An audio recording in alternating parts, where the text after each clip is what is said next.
Yeah, we strongly do. I hope that this is going to be a competitive game between the two sides. You've definitely seen some lackluster Counter-Strike yesterday, but today we should be expecting a much better first twist.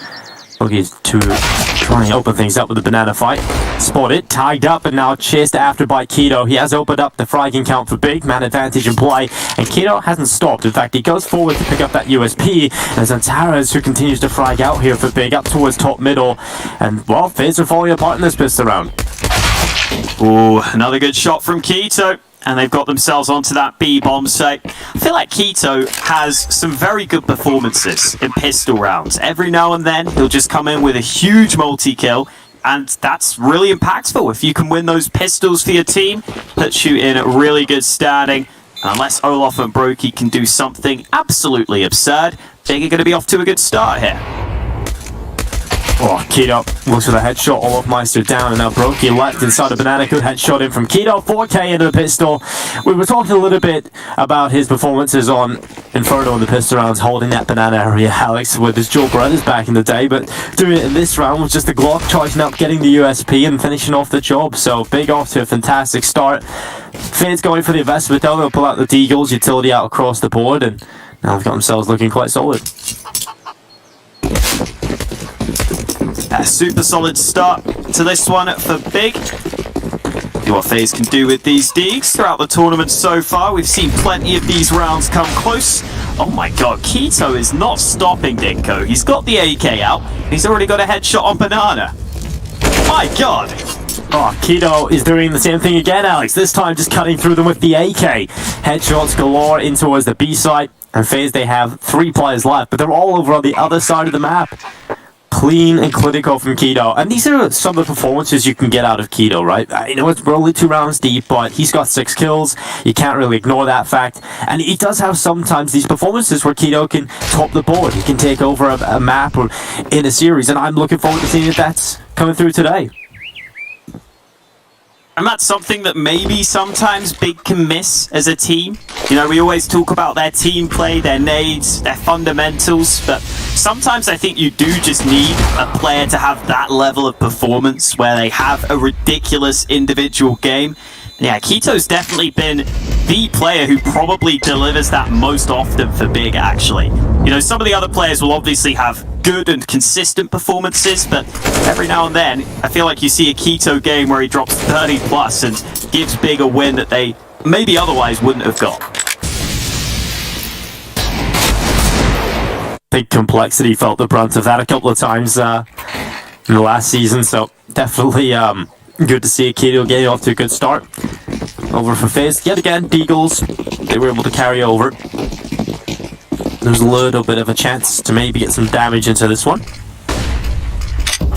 They've had enough of losing B, Dinko. They've stacked 4 players here. Yeah, it definitely has been a bit of an issue. This is the anti-Keto defense system, but it might just be the play into the A site. I think this could be the perfect call from Big, realizing, okay, they've got something. Obviously, they're saving weapons. They must have a little bit of pistol action. What are they likely to stack? It is going to be that B site. So they make the call to go over towards A. They find Olaf Meister immediately, and now that's the round. So Big off to a flawless start. These calls have been effective, and some of the players just so crisp as well. Faze Clan, they realize, all right, we've got to at least attempt this. They're going to run through the archway. Rain running down with a P250. Does get his kill onto Taps and Keto. Continuing to be immortal, 7 frags now and 0 deaths. The rest of the squad trying to get money now on the Mac 10s. Luckily, a little bit of damage coming in from a couple of Faze players. 2 kills found very quickly there, 3 in total. But for the most part, Big can be very happy with the 3-0 start. And Keto again, another frag for him and not falling. So now we get into the gun rounds. All about for Brokey immediately. Yeah, Big can be very happy with this start, but I think the upside for Faze is even if Big are playing this well individually, Inferno's a map where you can use those nades early, you can deny some of those early fights, so Keto can't just run up Banana if there are mollies there, he can't just force the fights early. It's surprising that we don't see Twist by a kit with that extra cash, but Rain trying to force the issue, Keto finally dealt with, but not before he gets a kill in this round.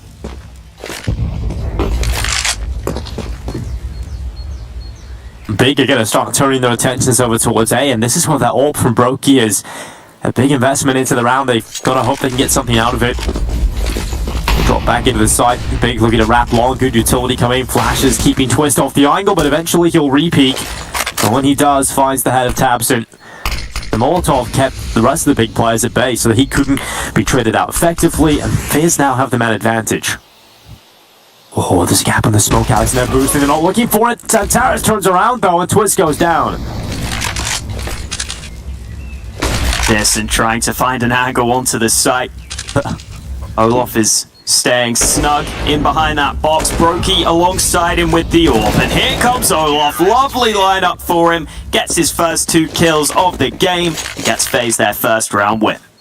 Yeah, Olaf back into the roster as well. In and out more than the hokey pokey, Alex, but he's here. And we'll see if he's here to stay this time. And I have to say, when you look at Olaf Meister, Maniac was mentioning it on the desk, he does have these this skill where he goes away from the game, comes back, and he's just as good as he was when he left a couple months ago. And if you remember the last tournament he played with Faze Clan, that was, well, before he left, not the most recent, but he's definitely on fire. We'll see if he can get back to that form again. Brokey peeking in towards mid with that AWP early, going for some mid picks. Keto again, back up into the banana fight. He was doing this in the first couple of rounds, now attempting it against rifles. He hasn't got anything out of it apart from damage. He's down to 22 HP. Oh. Okay. Brain flashed in for that kill onto Keto. AK recovered by Tabson, and Tabson makes the most of it. Headshot in reply onto Rain. Back to a 4v4 off the early banana trades, and this is a spot that's always difficult on the CT side. You've got to leave something weak. Right now it's that B site that only has a single defender, but FaZe aren't comfortable with that. They're going to put Twist into CT for that potential of a rotate. He's sticking around on A though, and that's the right call. 50 seconds, certainly looking like the right call now as Big starts to wrap up short. They're going to put pressure into the site, and Brokey, he's currently watching up towards the apartments, but the rifles are coming in from short, and Olaf Meister is just repositioned. Brokey's got a deeper position inside of the site. This definitely could get messy for Big. There's only a couple of seconds really to play with here. They have to be quite quickly, and Tabson, who tried to get out long to help them, has fallen to Twist as well, and now it's just Searson. Usual Alper now on the A.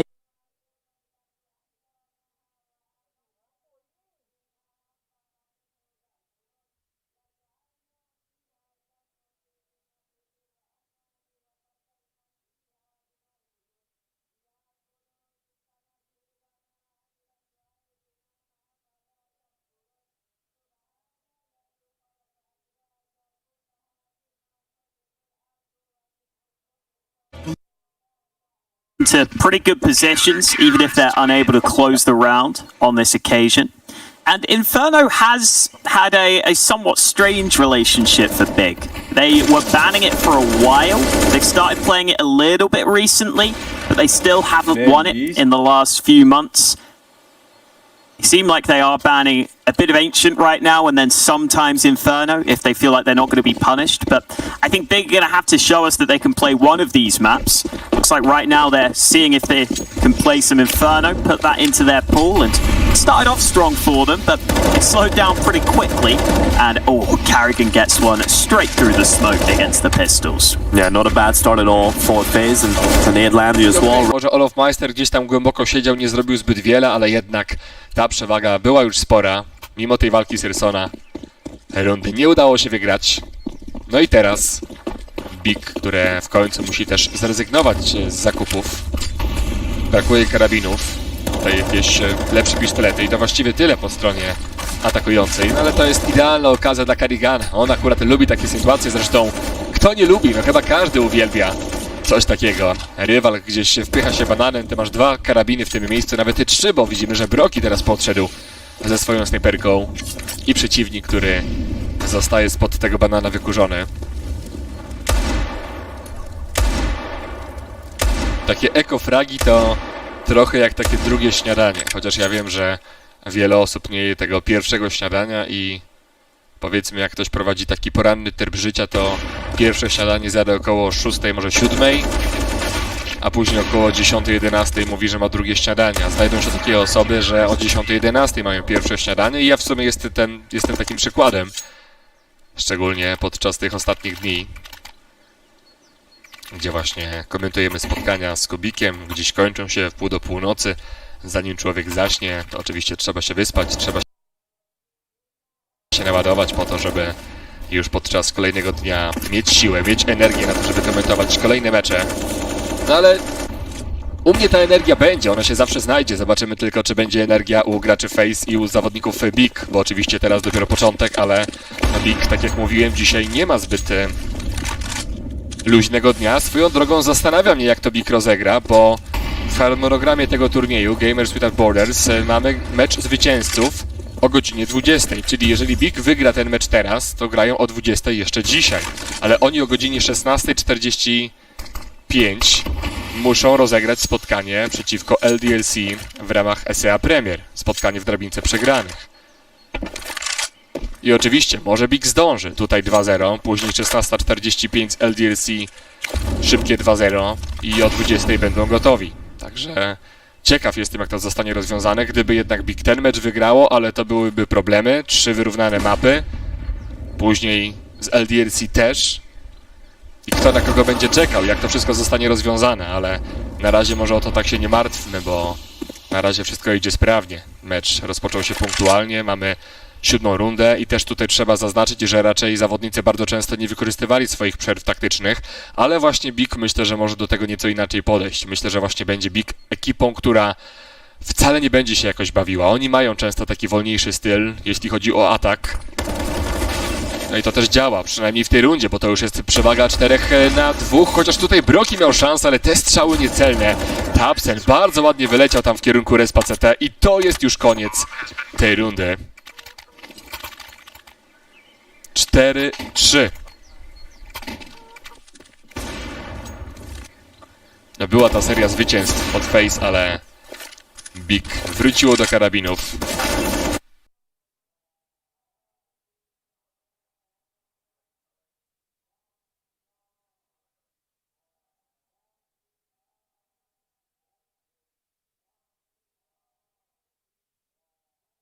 That first win in a while. Sisson with another early kill on towards that AWP. Tamsin decides to drop back with the man advantage, and Keto goes walking through the smoke straight into the waiting arms of Carrigan. Yeah, that's a free gift right there for Carrigan, especially because Big just got that opening kill.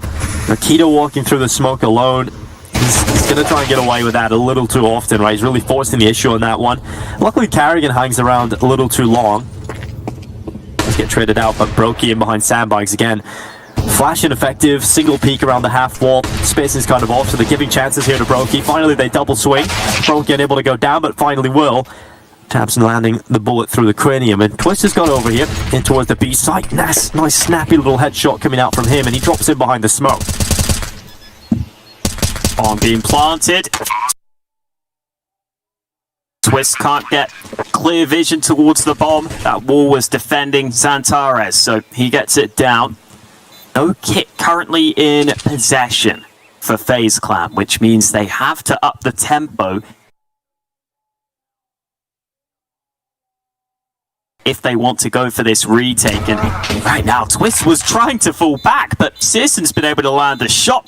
Olof's hanging around to see if he has a chance, but as long as they don't peek him, I don't think there's a way for him to win. Searson closes it out with one last shot. One around from Searson, starts off for that wall-buying flash kill onto Rain, follows up, even if Twist is trying to back away, Searson has no mercy, right? Just takes them both down to close out the round. 5-3 up for Big, and we usually talk about how T-side AWPers kind of struggle on Inferno, while Searson is kind of changing the game over the last couple of rounds. He's been the difference to get Big these 2 rounds, right? Gets the opener on Carrigan a couple of rounds ago, opening the following round. He's doing a lot of this T-side AWP, and often you see players struggle in that department. And the big upside so far for Big.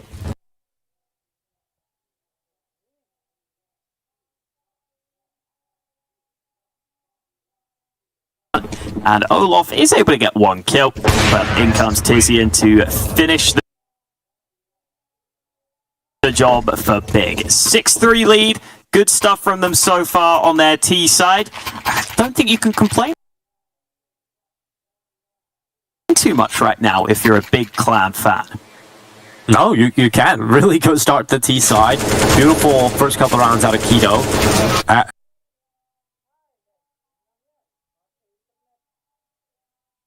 And now can get another round win here. They were doing quite well in those gun rounds. Oh. Bit of an ugly SG skin, personally, I think. The ultraviolet, not my favorite. But I just hate that skin so much.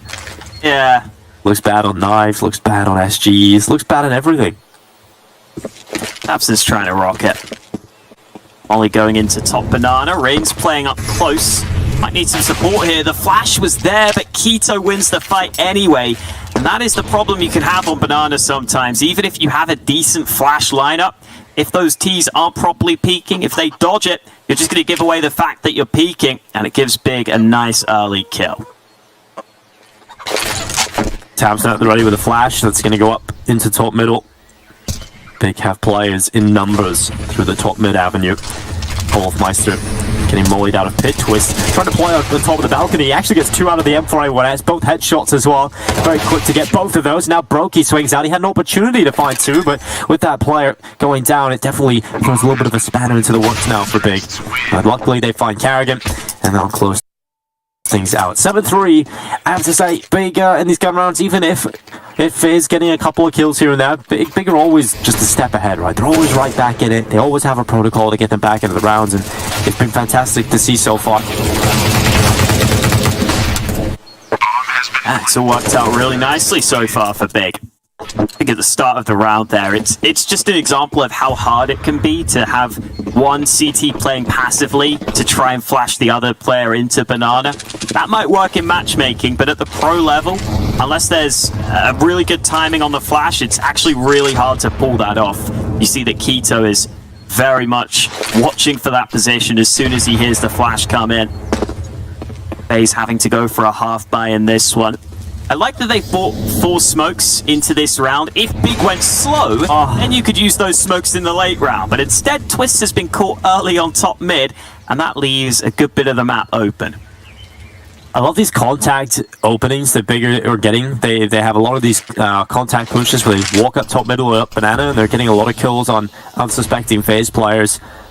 Obviously in a round like this, it doesn't really mean as much. It's not as impressive, but they've even been doing it in these gun rounds as well. Sirius in particular. Oh, he's on Tara's. One of the best raw aimers we have in the game. But what he can do in a round like this, gets a double kill. Now Rand left alone. Beagle in hand versus 5 players. If you're Faze, though, you obviously realize you're likely to concede this round, but you would like to get something out of it. You know, a couple of kills, just something. But they're not getting anything. They're just clean. They're effective. At least it's a merciful, quick kill coming in for Big in that round. And once again, it's a buyout for Faze, but we've got to see them start to deliver here. Ops on Brokey's hand yet again. They've had it out time and time again, but they need to start getting round wins.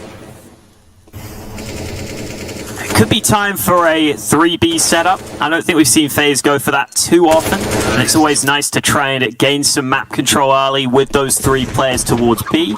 And it looks like Faze are thinking exactly the same way as I am, Digko. They are going for that 3B setup to try and take that early control.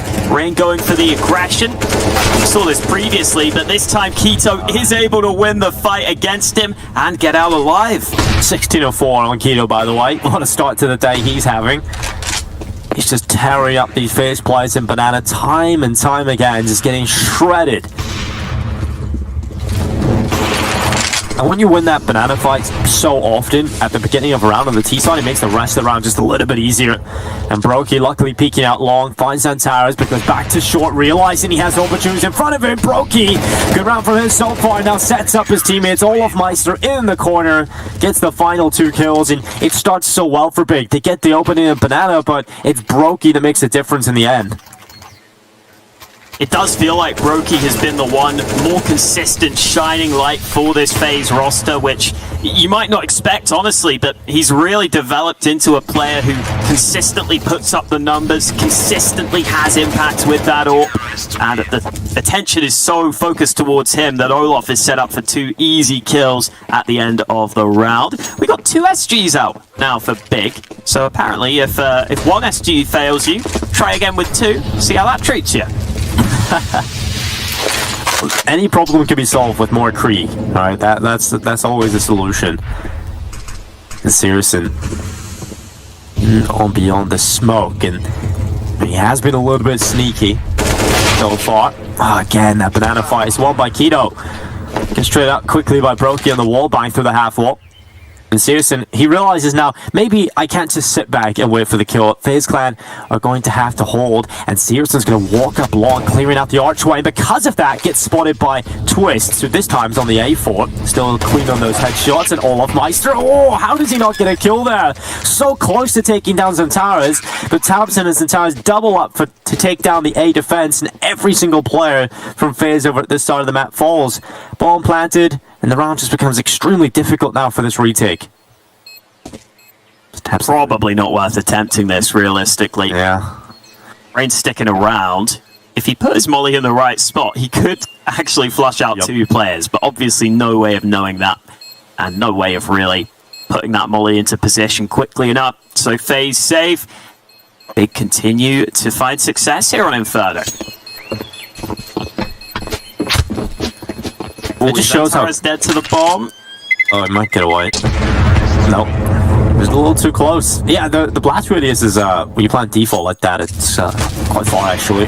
But, yeah, I think that's a round that just pretty much sums up how quickly a round can turn in favor of Big. And when they go back towards that A side, right, you just see a couple of missed shots. Twist starts well, you know, catches the AWP Sears, and you think it's going to be a much better show from them.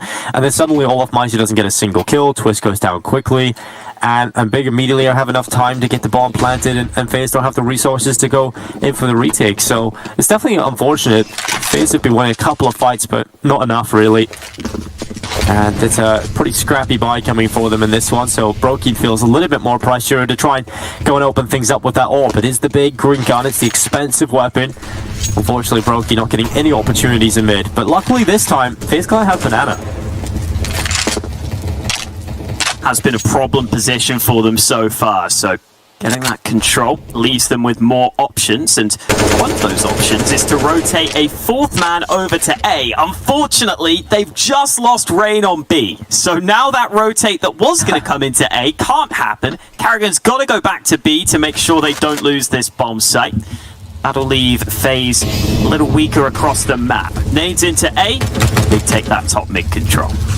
And that's always the frustrating thing, right? When you have a player stuck in Banana, that's why you often see teams leave AWPers there, because that fight is so important. And seriously, when he peeked out against a rifle, that long range, he has such a huge advantage. And that throws a big spanner into the works now for the defense. And Brokey needs the AWPer over at long. He's going to ring off a shot. Well, the flash is perfect. Tabson allowing Zantaras to take him down, but Twist knows a risk is needed and goes through the smoke to find a double. And now Big realizing they have to sprint into the B side. Carrigan playing in the smoke. He's trying to cause a few problems, just sitting here, letting them come through, and Carrigan luckily gets one. Keto looked like he was about to take him out just before Carrigan could get anything out of the round. With the bomb plant starting to come in, Twist goes through the smoke again, so close to denying the plant from Searson, but unfortunately not landing enough damage. And FaZe Clan look to try and move through for the 2v2. They've pulled it into the 2v1, and Keto, he's gone aggressive into the ruins. He looks to try and wrap them, and if he gets the timing right, this could end the round. They have to be careful. Keto's got a good spot. He wants to turn it into a 1v1, but Twist has realized the possible wrap. Once they clear the back of the site, there's only one place he could have gone. And Twist quick on the headshot. What a round from him. Double push through the smoke, finding two, and closes it out with a third kill. Chicken's getting his cardio in. Good to see. I was on the treadmill, Alex. Yeah. Oh man, that round is definitely an example of how important timings are in Counter-Strike. If Keto is maybe 1 or 2 seconds sooner on that push through ruins, I think he does get that flank kill onto Twist and puts it into a really winnable position. But instead, FaZe have cleared out so much of the site that Twist starts to become aware of the possible flank coming through the ruins, watches back for it. Nice awareness to be ready for that. FaZe get themselves one more round, and they've got a chance to try and get 6 at the half, but they've got to be ready for this fast play. Oh, Twist is so clean with his M4. We have seen so many snappy headshots from him. The machine inside of his arm. And Brokey, he'll also back him up, but Olofmeister coming in with a headshot. What a fantastic round from FaZe Clan. If that's how you're going to close out the half, you definitely wish you got a few more of those, but definitely a nice taste left going into the second half. And 9-6 isn't too bad, Alex. I mean, it's definitely doable. Definitely doable indeed, especially if Twist keeps making plays like that.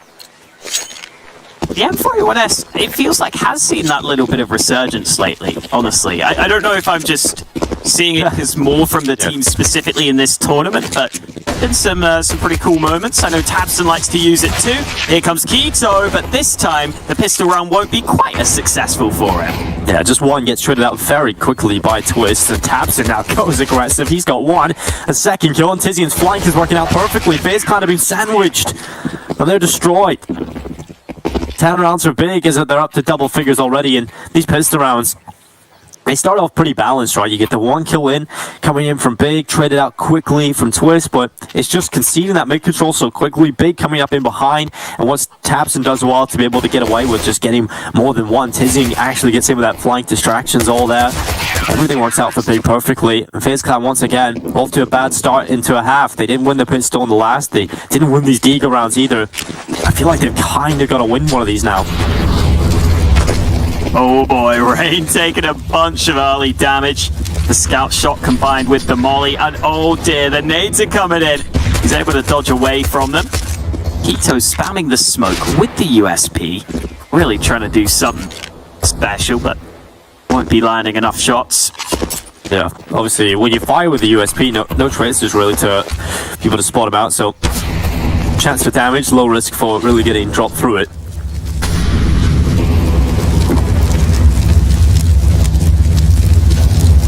Ooh, aggression. Oh, yeah, I did not expect that. I like that from Tabson. Get aggressive behind the molly, get a bit of information. It is slightly risky, but risk worth taking to get that info, because now they know it's going to be the long play. Searson has to go with the USP though, and now they're in trouble.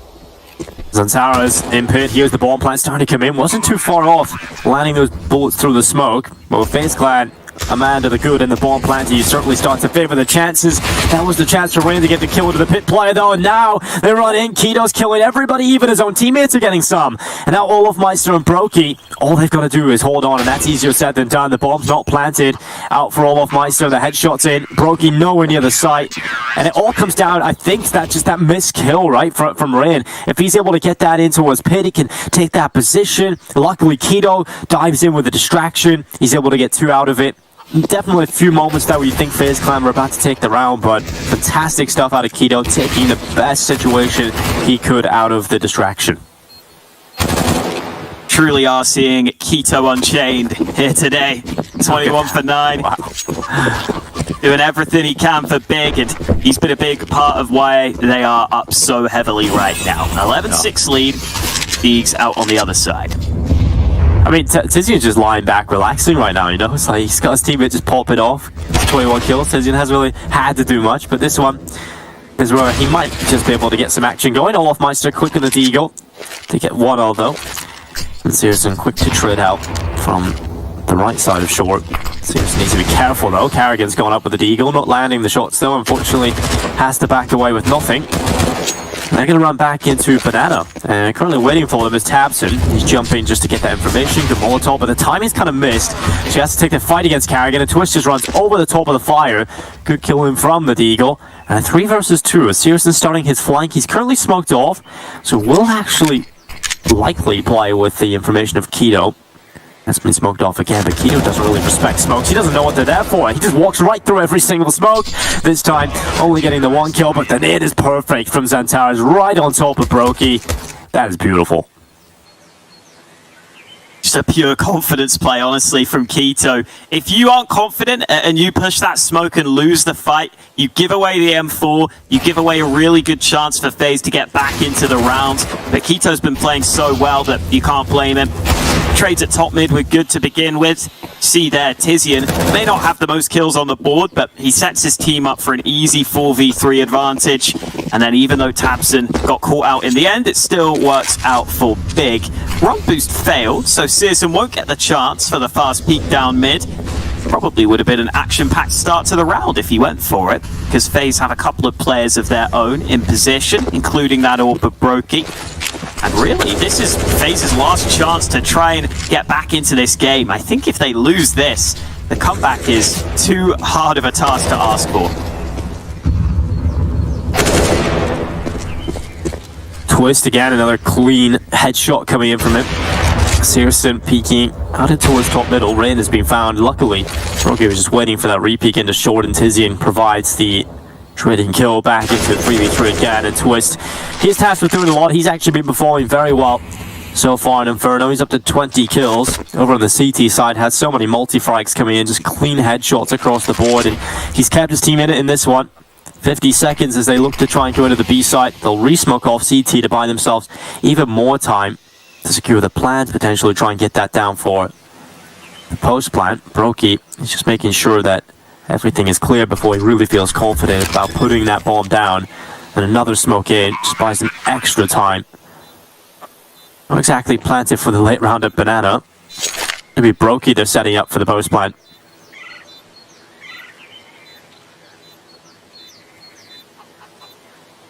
No utility from Big. Yeah, he's hanging around, but his teammate's nowhere near. So I assume he maybe just tries to see if there's anything he can do. Bit of damage, could be on the cards. Almost transfers back to the second man, but Brokey trades, and Searson will look to save that orb. So Faze back on track with their 7th round win. Twist has definitely been impressive. I think if you're someone who doesn't watch too much Counter-Strike, Twist is definitely a player to keep an eye on, just because he makes getting those snappy headshots look so easy, because the time to kill is so fast, when I can assure you it is not that easy to get these kills. But when he gets the kills so fast, it just looks so nice, so easy, so composed. Twist getting a couple of nice entries in this round, and that was much needed for Faze. Yeah, I think Twist is one of the players that kind of epitomizes makersy, right? Everybody's had that moment in their childhood or any point in their life. Players watching something like, I could do that. Then you try it and you realize how difficult it really is to do. I think what Twist does, he makes it look so simple. You know, just shoot him in the head. Just easy as that. But there's so many little mechanical nuances to it. Lots of micros, and I just think Twist is probably one of the best role aimers we've got. And luckily, I've said that about Zentaris as well, and we have got 2 of the best role aimers in Counter-Strike on the server right now. So far, Twist getting the better of that matchup in terms of kills. Not getting the better of the matchup in terms of scoreline, though. I know which one I'd rather have. Yeah. Stats, man. Look down from Searson, the nades follow him, but he gets away. Zantares won't be as lucky though. Gap in the smoke, he gets caught out, and in comes Olaf. Good reaction shot. Searson unlucky not to get that kill. He's flanked out by Carrigan, and Tabson will come in. The P250 dishing out the damage, almost doubled down there, but Brokey fires back. Keto has been excellent so far, but surely this is a step too far. Yeah, if I was serious and I get a refund on that orb, that doesn't work out. It's a broken gun. Just not enough damage done. Very unlucky to have not gotten that kill. Keto, it's a great round for him to just add a few more kills to his tally. He's 24-11 already. He switches out to the AWP, so once he's got that in his hands, has to be the save call. Quickly going down Speedway, saving him to the next round and giving that over to Searson. Faze Clan, I have to say, Twist has kept them in this. He's given them a few more rounds to play with and a lifeline back into this half. 12 to hit up.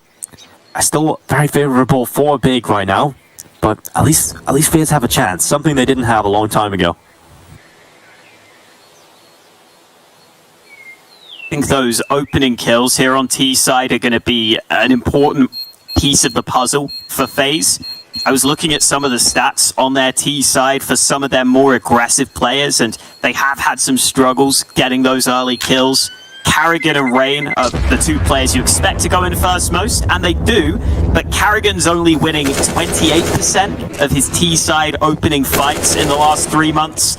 That's a pretty low number, even if he is trying the entry a lot. And then Rain isn't much better at 37%. So their 2 kind of most common entry players are struggling quite heavily in some of those early fights in the last couple of months. Let's hope that can turn around here, because Carrigan got a good couple of kills in that one. Yeah, it's certainly important to be good at those entries, especially in the meta we're currently in, right? Teams like Virtus Pro really start dominating due to their just entry ability. And I was kind of disappointed because Carrigan, towards his end of his tenure in mouse sports, his individual ability and the events he was closing out with was incredibly high. So a bit unfortunate to see it be quiet here. Peek out from Tabson.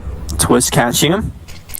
Waiting for the aggression this time. Faze not going for the fights, instead waiting for Big to throw something at them. And maybe waiting around for Searson's not the right call though. He's just walked straight down and taking Carrigan out of play. And Olofmeister looking to scrap back if he can, but they have info now. The AWP is currently on the A side, so maybe we should just start turning our attentions to the other part of the map. And the B side certainly looking like a much more susceptible site to fall, and it's going to be Twist taking down Keto. Smoke into CT. Looked like it might have a gap for a second, but it's good enough to get them the cross. Nice play from Olof in this round too. I think he had an important part to play in just pressuring that A site a little longer, keeping those big players stuck on the A site, thinking that it could have been an A play as he played in the apartments. I think it makes sense for Olof to be playing in those apartments too. Those are position on T side and CT side where the positioning is very important. And so far, I think Olof's positioned himself pretty well throughout this game. There's that aim of Xantares that we were talking about. Great deagle shot onto Rain. And a chance to save an AK. About 720 there as well as he picked up the gun, just spinning around. I have to say, shout out to Rush, our observer, wonderful observer Rush. Everybody loves him, everybody knows him. His camera pass have been beautiful, just telling the story of this game so far, Alex, and lots of different views, lots of different angles. Master of the cinematography. Maybe Rush, maybe his skills are maybe even wasted on this, you know? Maybe he could be on big movie productions. Rush could be winning Oscars at this point. Maybe one day CS broadcast will. Look at that smooth camera movements. The tracking now is incredible. What an observer. Xantares with an AK on the CT side is a terrifying prospect. Those nades up Banana have got them off to a good start though. Keto's down to 33 health. Sis is trying to see if he can hang around, but now Rain has taken some damage in reply from some CT nades. So a fairly even exchange of utility early. That is going to be part of the problem for these entry players on Inferno. You oftentimes will have to take that early nade damage. Rain this time being the man, taking the brunt of it, and Twist with some unreal shots into the B-bomb site they go, and Tabson has to try and save the day. He's got one kill back, but he's going to be locked out of the site, and Twist may have just won this round by himself. That is precision. That is just absolute precision coming in from Twist and Tabson right through the smoke. Tizian's near kill getting something. Olofmeister at least treading back, keeping it at 2v2. And he's arrived to the party, maybe a little fashionably late, but he's here and ready to play in for this post plant. Time ticking. Tizian, he's been quiet so far as Xantares just waiting in the back lines. Flash is going in, time starting to really become a limiting factor, and Olofmeister's let them run past. Now the smoke reveals Olofmeister's deadly frag, and Tizian snaps onto the head of Olofmeister, throws the smoke down onto the bomb. Twist, he's not getting the spam right. Oh, he's not done it. Tizian right to the smoke, steals away the round. The defuse in the final seconds, the dying embers deliver big around. Oh, and it's absolute heartbreak for Twist. I thought he was going to open up the round and close it. Great headshot on the first plan, but I think the second one may be even better. Tabson does a good job at just keeping it close enough, though, then forces the issue through the smoke. I like the play from Olof in the midst of the smoke as well, but Tizian just locks it in, and unfortunately for Twist, the spray slightly off initially. That's what ends up costing him. Still not a bad position for Faze, as Sisson taking a lot of early damage. Twist taking some of his own, but no kills confirmed just yet.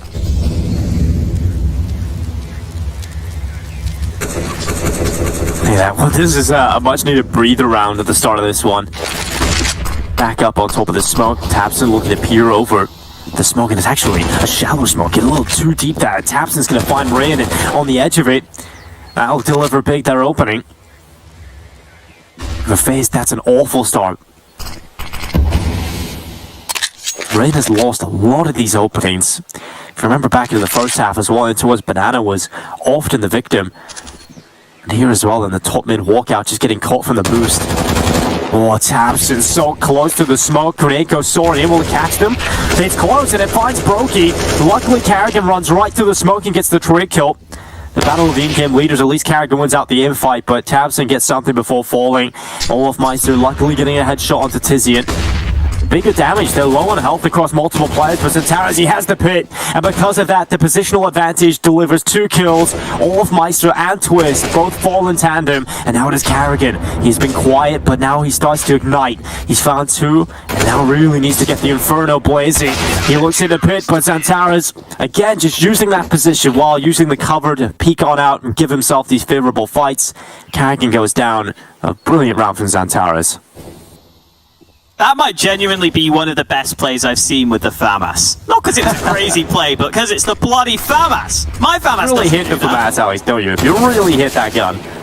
Yeah, probably because I'm bad, but, you know, it's still betrayed me too many times. Yeah, great play from Zantares, though. A lot of quick kills with the FAMAS, which isn't always going to get you those quick opportunities. Now he's got an AK in his hands because of it. You were pointing out the Rain opening kill stats. He is, I believe, 1 for 9 in opening duels. That is tough. It's been a tough game for him. That's what Inferno can be sometimes for those entry fraggers, though. If you're just running into those tight choke points, it can be pretty hard to get things going. And now Faze might be on their last legs here. They've had to force up. Good early utility damage, though. Tizian and Tabson both taking some good damage early. That might help open up this round for Faze.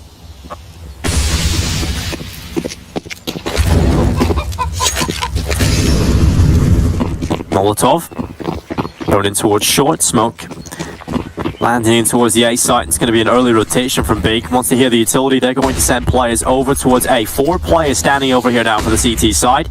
Tizian has taken significant damage, but he is the rifler, and the flash is good from Zantares. That allows him to get the kill, even though he's low in health. Down onto Rain. Carrigan and all of Meister. It's an absolute sweep up here from Big. Every kill towards short, and Twist is desperately trying to find something. A leaping Keto through the smoke, and Twist takes his head right off. Oh, he nearly gets another one. You can never really count Twist out. He's 27 and 16. You know, as much as Faze are having a very bad time right now, Twist is having a great time individually. He has had some of those disgusting headshots so far in this game, and it's just very sad to see them only on 9 rounds. It really goes to show the risk of not keeping Twist in your lineup. Like, if you're Team Liquid, obviously you're happy with how your lineup's looking right now, but God, Twist, if you can get the most out of him, he really can be one of the best players in the world. We're getting to see that here, even if FaZe aren't finding too many rounds. They're 15-9 down, and they're going to try and do something with the pistols. Yeah, I say there's so much exciting differences you can see coming out of the board. It's definitely one of the maps that's seeing the T side become much stronger than it used to be, so I'm looking forward to seeing what Big can do on that T side as they get off to a start here. It's going to be a ramp play coming in. All of Meister is looking to defend. Playing it patiently, and eventually getting the chance and finding a nice reaction shot. Flicking to the right side where Zantares was peeking it. In comes Keto, though. Quick trade. However, they have to be ready for Twists. Someone who was doing a lot earlier on in Inferno decides to fall back. Tizian, can't get that kill. The player just runs past him, and it's Carrigan who actually finds one. Look, Carrigan and Brokey definitely doing good work here for FaZe Clan. They need a good start coming into Nuke. And Tabson looks to try and ruin that, but 1 HP and a Dream's not enough. Dreams never come true, Alex. And while it's FaZe Clan winning the pistol round, I have to say, very good start into this one. And when you look at the performance out of FaZe Clan, they definitely need to just sort of forget about Inferno. And a good start getting the first couple rounds on the board is something they just didn't do over on Inferno, right? They lost both pistols, the follow-up rounds of the Deagles. There was a few hit and miss moments there, but getting the pistol round win, if they can follow up and convert this, they definitely can get themselves a good start into Nuke. Nice quick response as well, having that fast rotate down to the B site preemptively. I love how Twist doesn't just stand and fight to the death either. He makes sure to stay alive because he realizes he can wait for his teammates to get into position. It's not the end of the world, but here comes a fast play from Big, straight into the A-bomb site.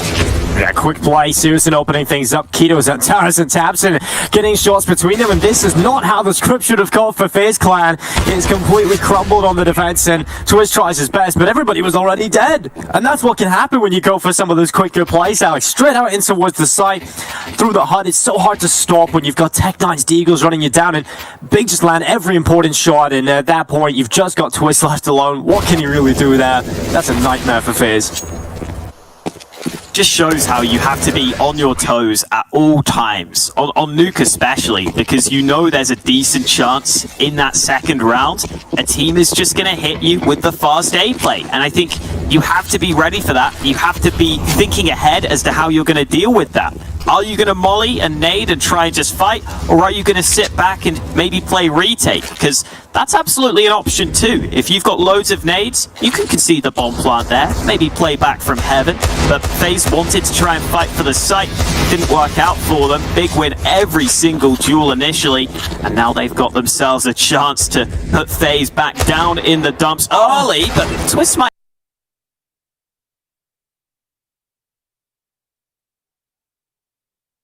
have something to say about that.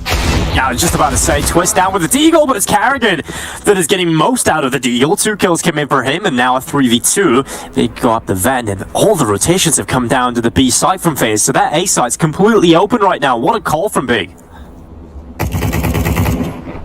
Really nice mid-round read. Going to be able to get that bomb down safely. Maybe Tabson has some words to say from beyond the grave to get them up to this clear bomb site, but now that it's into the clutch scenario, I'm sure it will be silent in the team speak. Tizian trying to see if he can find a kill. Nice angle on the edge of the smoke. Brokey not able to force the trade, and he eventually does so with the Deagle. Up to Searson, but he also hits the deck. Brokey with 2 important frags. He was the player that our analyst pointed out in the pre-game, and he showed up to give FaZe an all-important early round.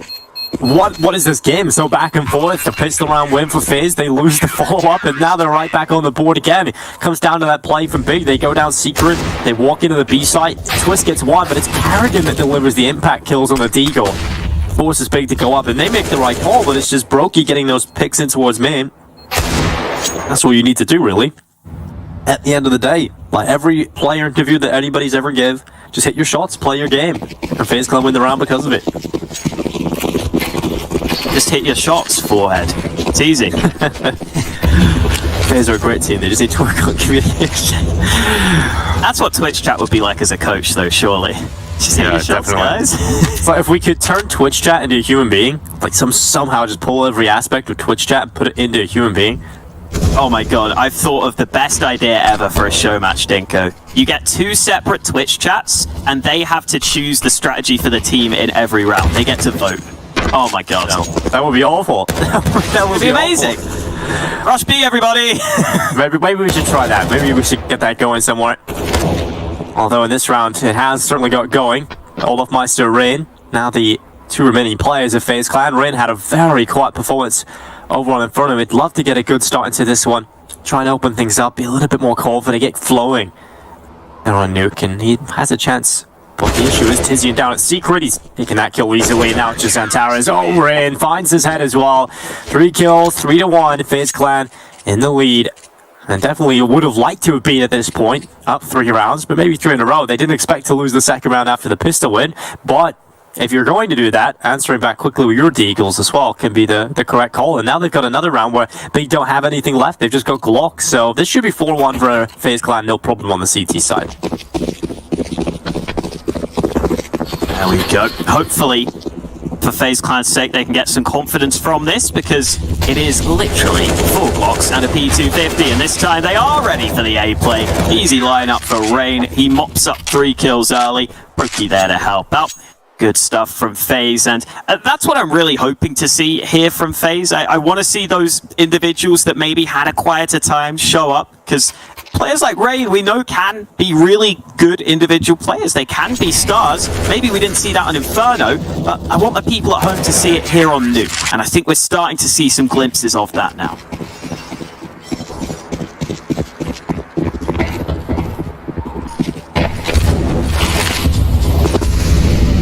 Utility coming out from Brokey, just trying to create a few problems for Searson, but he doesn't care. He's just going to keep walking up on the edge of the smoke, hits the shot as well. But once again, Searson gets a little unlucky through the clipping and ends up not being enough damage for the kill, and Rain's going to open things up. Twist down a secret. Searson just pulled his knife and Twist walked right into him. He was aware, thanks to the information passed on from his teammate, that there was likely a player around that area, so Twist was getting ready and primed for it, and Searson was completely oblivious. Citizen was caught trespassing there. Oh, and Rain ladder. on the ladder. You're so close that you don't even care about the inaccuracy. Eventually the shots are going to land. One by one fights throughout this round. Rain was the man to get the initial kill too on the door fight. He spammed through the smoke to take down Tizzy and Ali. And Keto, he's a 1v5 on his hands, but Rain is not going to let that happen. Really nice start from Rain. Yeah, this is the start you needed to forget about Inferno. First of all, Faze Clan results-wise, getting rounds on the board, something that was limited over on Inferno, but also Rain just getting a good start individually, just trying to forget about that bad performance. It's always better to get in the right mindset. When you start planting the good seeds, the good thoughts, they produce more, right? You reap what you sow, Alex. It is true, the cliche. So, good to see Faze in this situation. A much better start on Nuke. And Big, it's once again pistols for them. It's been kind of frustrating for Big, I would say, in the first couple of these rounds. They haven't had the weapons you would like to see from them. The purchases have mainly been around pistols, and even when they get the rifles out, maybe the utility's lacking. But Twist has given them a nice opportunity there, and they're going to take that. Yeah, you can see why Twist thought he might be safe there, just jumping for info against the pistols, but Tapson lands a great dink initially, and now Rain has to be careful. Under pressure from a couple of angles. He's got Brokey here to help, but Brokey's been blinded, so Rain has to fight alone, and he's doing a really good job at it. Now it looks like he's got backup. Santara is the only man left alive on the big side, and while he will get a kill onto an unsuspecting Carrigan, he won't get much more. Nice save there from Faze, because that looked scary for a second. Rain has to have been in the bathroom just like hyping himself up, looking in the mirror, telling himself how amazing he is, Alex, because he has just come in here a completely different player. This is unbelievable. 12-3 up against pistols, of course, but just the way he was getting those kills was so clean, so snappy. And I love how they all just turn around and look at the players just disappear, just into the void. What's happened? It's not a good magic trick. No. Especially because he didn't really teleport anywhere. He just disappeared for good into the void. No one's even going to find him. But, of course, we should be getting a little restart so the economy issue won't come in. Hopefully we'll get it back on the server quickly. I'm actually kind of surprised Big have started so slowly, because a lot of their T-sides on Inferno were just very effective, quick at getting those contact plays, getting a lot of those opening kills, but the only round they've won is a rush into the A site with pistols. A couple of their outside pushes haven't been working. They have got serious enough out there alone, just trying to play gimmicky up on top of the boxes. Nothing's really come out for Big. It feels like they're a little disjointed, a little slow to start on the T side, and I'd like to see that change. Maybe this pause can allow them to mentally reset coming into the gun rounds. Because Big definitely need to change something up at least. I think you're right. I think there have been a couple of oversights from Big. You pointed out the rounds where Citizen's been fighting on top of Yard. Obviously the round where he went down, Secret too, with his knife out. Yeah. Not ready for someone to be there so soon. So I think Big are getting into okay positions. It's just so far the fights haven't been working out for them. You know, I don't think the fights they're taking have been too terrible. I just think they've been losing them right now. So I don't think it's the end of the world for Big, but it's definitely a better start for Faze. Someone I will be keeping my eyes on throughout Nuke is Tapson on the Big side of things. Very cerebral player, very smart player, and oftentimes the IGLs I find do better on Nuke than a lot of other maps because of that. If you just look at how Nuke plays out, there are a lot of timing windows, a lot of nades, for example, that are going to start the rounds off. So Tapson can oftentimes, I think, get ahead of that and outposition his opponents. And that's why Tapson has actually been the best player on Nuke for Big in the last 6 months. He's been their highest rated player on this map. So definitely we'll be seeing what Tapson can do as we go ahead and sit in this forklift at the start of the round. Another amazing piece of camera work from Rush. Yeah, absolutely beautiful. That's why they call him the best in the biz. And while we jump into round in, it's not a lot of utility right now for Big, but I'm interested to see how they get a little with a lot. They're quite good at doing that. They're going to spam at the start through the hut, trying to dish out some early damage. But for the most part, just a slower start from Big, just taking the liberties in towards the lobby, see outside of ramp. And once the initial spam wars comes to a close, they can figure out what they like to do. And again, it's putting Searson outside alone. You do often see this from Big, where they will send Searson out there alone. They leave him there, and they're very confident in his abilities, and you can definitely see why. But Tizian, he's going to get that open. I thought Carrigan was about to get the drop on them with some of that lobby aggression, but Tizian's aware, great opening, and now we do look to Twist, who has won that battle against Searson before. If he can do it here, that would be a fantastic kill to get back for Faze Clan. And Searson, he needs to be careful because he's got no one beside him for this trade, and I don't think he's going to be expecting Twist to have walked up so much. But if he goes the other way, he would walk into the scope. So it's all about taking the right avenue, and he's done that. Searson goes down. Oh, nice shot from Brokey too. The first player crouched, but he hits the man behind. And Rain up to 14 kills now as he closes out the round with the AK. I think FaZe may have done their homework here, Dinko, because as you just pointed out, it's pretty common for Big to put Searson alone on yard like that with the AWP. I think he opens up a lot of their plays for them because he can exert so much pressure in that position by himself. But sometimes that means he is going to be very vulnerable to being pushed like that. And so the fact that Twist just walks up and isn't even scared of any players being around, I think that shows that maybe they have done a bit of homework. They found a couple of things that could specifically work against Big. And so far, so good for them. Rain immediately down here on the B side, taps and tried to up the pace a little bit, but this time Rain is ready for it. Tizian running over the top of Brokey. Deagle headshot. And Twist is back garage this time. He even wins out the jaw, the M4A1S at range. The AWP didn't get the time to get ready, so Twist is just so quick to get the headshot, repositions back and spots Keto. Twist is just having a field day today with that M4A1S, really making me start to reconsider, Alex. Maybe it is a good gun. Maybe I should add it to my collection.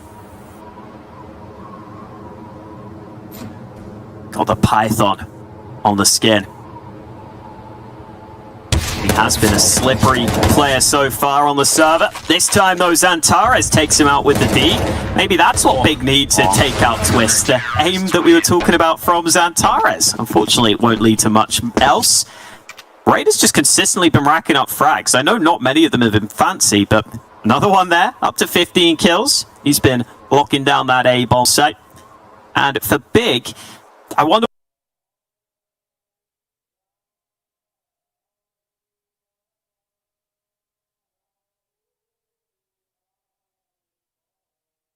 what the switch up is. Maybe it is time for a round where they do just go for full yard presence early with a bunch of their players. Maybe just try and get down secret. You know, it feels a bit standard, maybe a bit obvious, but sometimes that can be the sort of switch up you need to force FaZe back. Because, like you were saying, right now Twist is getting a lot of success at yard.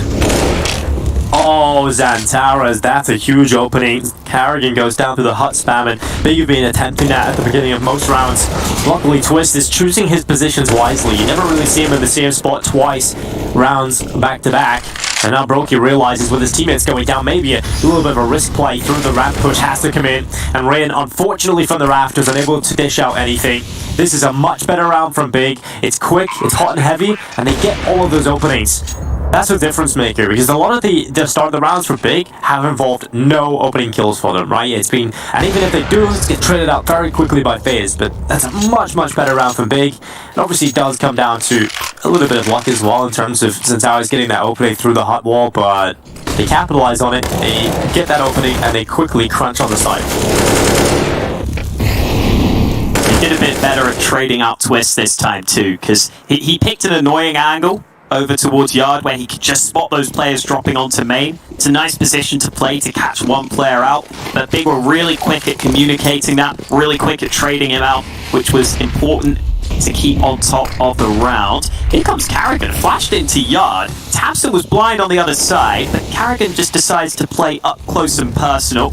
He hears that molly being thrown. Tabson not ready for Carrigan. Battle of the IGLs goes the way of FaZe. Oh, Olofmeister couldn't get away. He was trying to run into the corner, threw the molly down to try and get back and buy in time, but it didn't work out at all. Olofmeister gets caught, and now Big have the advantage, but Rage rotated down to the B site. This time, Tizian gets the better of it. And the player that has been so good for them so far, Twists, and he's now the only player alive. This might even be a step too far. Couldn't quite get the angle onto Tizian, who did hang around in the upper ledge. And gets the headshot to close out the round for Big. Another one added to the collection. Maybe this is the start of their comeback on the TE side. They finally put the economy of Faze in a very difficult spot. We're going to see a Nova come in. We've seen another Nova. We've seen it yesterday. That was NIP buying it in very strange circumstances. In this kind of round, I can get behind it. We'll see what Karrigan can do. The thing with the Nova is, it's just so cheap that if you get one kill with it, it's basically already worth. So that's what Karrigan will be hoping for, and at this close range, it could definitely work. Oh, how is that just 37 damage? This is why the Nova is garbage. Did he shoot him in the legs? I think maybe. But that is just very unfortunate right there for Karrigan. And because he got over the top of the medal, Karrigan had fully tunnel visioned that kill and didn't look elsewhere. A little bit unlucky, but I love it. I love the play from Karrigan. That's a matchmaking special right there for me, Alex. Rush hut. Always fun to do. And Tizian is taken, or range should I say, gets taken out of play by Tizian at the start of this one. And for Big, it's all about just being disciplined here, not giving anything away, limiting the casualties, building the money up, because they have had a pretty quiet start. So if you can get that economy going, you'll be able to buy for the majority of the rounds left in this half.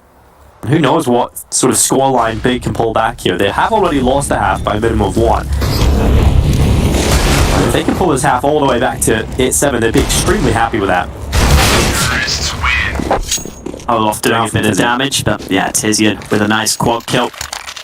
I think for Big, the difference in these gun rounds has, in decent part, just been down to the pace they've been putting up against Faze, and I think that might be the solution, honestly. When you know Faze have been having a tumultuous time as of late, you know they've had to bring Olaf into the lineup.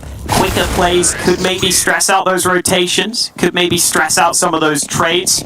We saw them go for the fast play into ramp earlier, which Olaf wasn't ready to deal with. But we'll see if they continue with the fast-paced play. It looks like it. Kito's through the smoke, and Olaf isn't ready for them. And it all makes sense as well, right? Because that's the kind of playstyle they had in Inferno on the T side. Kito just getting out of those smokes, but Twist, he doesn't panic. He just takes a deep breath. First headshot in, second as well. And once again, it is Faze Clan in the lead in the player count, and Karrigan's rotated down to the B side. He wants a piece of the pie. And right now, Big, they're red-faced. They feel like they had such a good advantage. They got that opening pick. They start to push down into the B side, but Twist is just absolutely broken their necks in this one. Nels and Towers and Searson have to find some way into this. They have to be helped out by a little bit of mistake from Faze Clan, and they might just find that chance here on Brokey, but Centaurus doesn't look the right way. Backs up into him. Searson with a quick shot. Rain pushing in towards lobby. Searson actually taking damage from the Molotov as well. Clearing out the vent.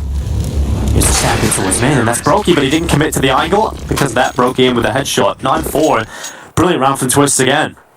Yeah, such a nice adaptation from Faze here, and specifically, I'm really enjoying this more free roll that Twist seems to be getting, because this round he puts himself in the exact right position. I'm not sure if it was Olaf calling that he thought they might come back to ramp after they bested him in the previous round, or if it's maybe just Twist saying, you know what, I've got a feeling, guys, I'm going to stack into ramp. But it worked out so beautifully, because you see Big get that first kill onto Olaf. Normally there's only one ramp player, so they assume they're fine, and then Twist is waiting in the wings with 2 great kills. Rain has been caught early, and Searson just about gets away with his life. The Flames take him down to 5 health, but he'll be happy with the man advantage.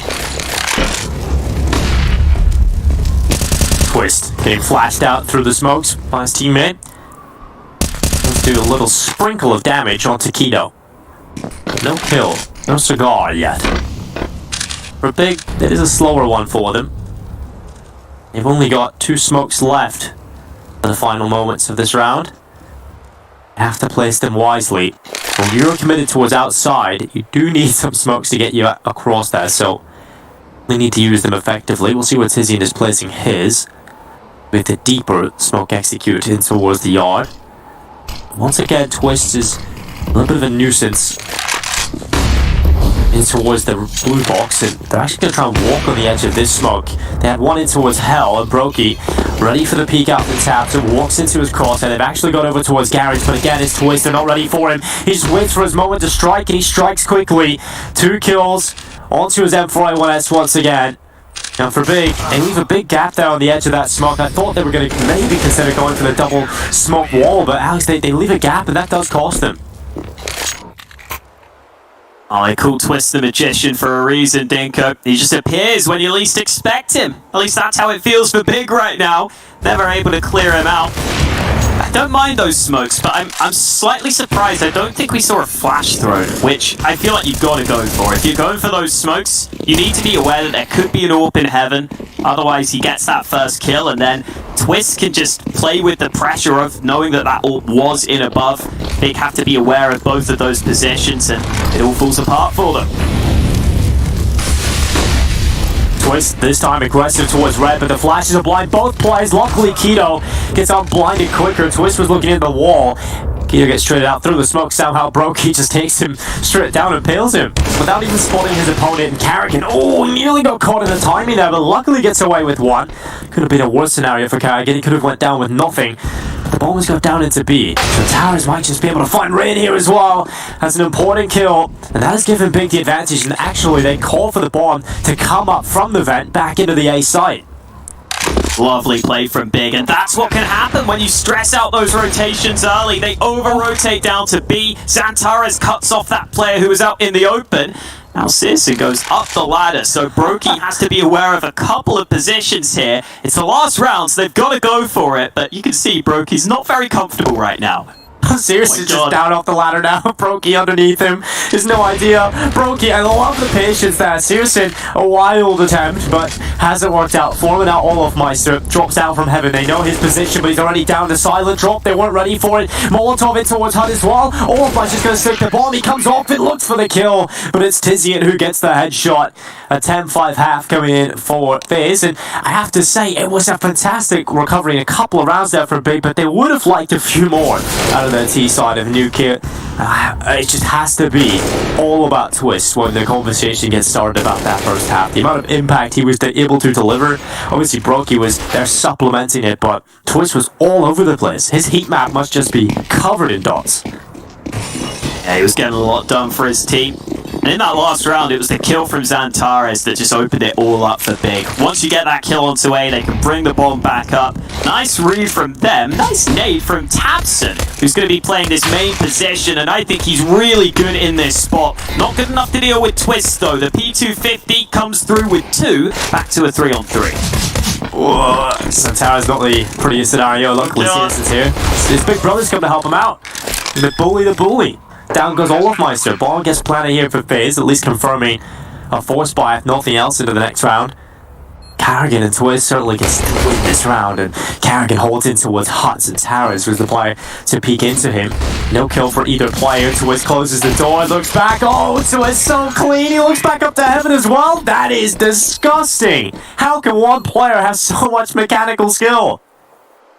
That's a highlight round from Twist right there. He got the 2 kills initially and then closes it out in the post plant with the P250. That's why you give this man the P250. Look at these initial shots. Long range, making sure that he can use that range of the P250 to his advantage, and then the turnaround, the taps. Such nice play from Twist, who's been showing up all series long, but they've got to make sure they don't fall foul to this force by a Big. There's a scout out for Searson. He can be very competent with this weapon. And never mind, Twist is on the other side. Yeah, we usually talk about Searson's scout being deadly to opponents, but Twist just doesn't care. He's got an AK, and that's a little more deadly, I think. 19-9. I'm glad Twist has been able to continue the performance out of Inferno into this one, and he's actually got his teammates around him this time doing something. It was mainly just Twist doing everything over on Inferno and getting nothing out of it. But now that his teammates even do a slight bit of lifting, they pull their own weight to a better extent, that's enough to get them up into the scoreline.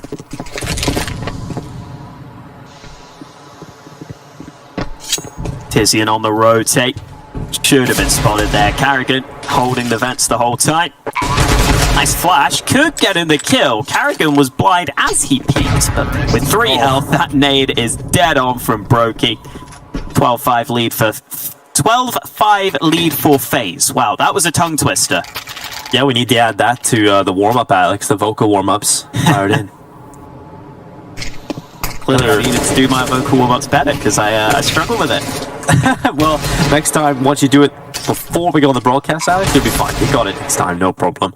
For big, I think the next vocal warm-up is to not use the word big in the broadcast, but that is pretty difficult. Honestly, That's more of a mental warm-up then. Yeah, that's hard. That's real hard. Maniac was talking about that before. You know what's even harder? Winning around like this if you're big, and so it's not going to happen most likely, especially with Carrick and getting the opening. Raids loving a couple of these eco kills, get the stats up. In towards the hut. Was desperately hoping for a little. Oh, did Almiser not see him? I mean, for sure would have seen him there, but obviously looks away. Now Keto goes forward. Rain takes him out of play as well. So Tara's lucky to get something there, but the round is done. AK's out for Faze Clan. Big will get a buy coming into this one. Searson will have enough for the AWP. I do want to see Searson start to get involved in the CT side with that AWP. He can definitely change the game if Big have him popping off. Could be a key player. Good kills from Raid again. He's had a few anti-eco kills throughout this game, but he's been doing a good job so far. 13-5, but Big have a chance to try and get something going here.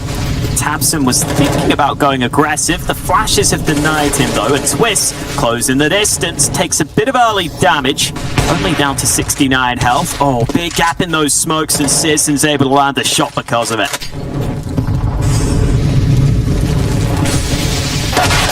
Tara's, I thought he had got it, but Olafmeister, because he has the AK, gets the advantage there. Tara's hits the headshot, but Olaf down to 2 HP, barely alive, but it's enough. And Twist elsewhere, giving Faze that coveted man advantage.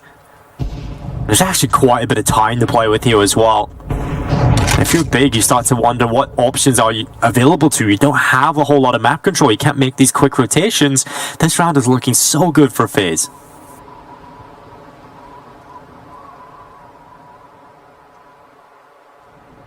Olaf sits in ramp patiently.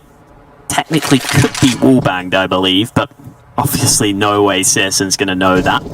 And now Olaf... Oh, where did that come from? Tizian's lined up too. Now Olaf has to come through with this flank.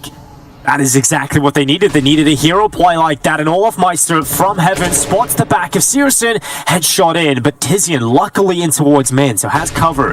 Doesn't go down to Olafmeister, and has the information now that he did come in from heaven. Now likely to be the A play. Bomb not planted yet. They have a player in the vent right now for Big to make that quick rotation up once they hear the timing. They hear the footsteps running towards the site. And Keita goes up, bomb plant on the other side. That's information up for the Heaven player. And Brokey, he's focused. He's fixated on the player outside of door. And Brokey gets behind the corner quick enough. And now has cover as he begins to play at the round. It's close, but it's not the shot. And Tizian comes in. The hero that saves the day for Big. They needed a round here. They just needed it. And Tizian realizes that. I think it was a lineup towards Squeaky initially where he got those 2 kills.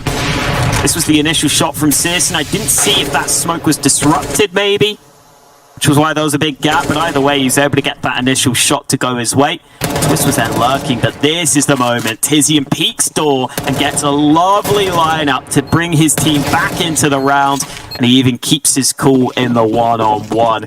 It's been a good game for Tizian so far, and he's having to keep his team in this one. But if Big can win this round, they would break the bank of Faze, which is exactly what they need to do.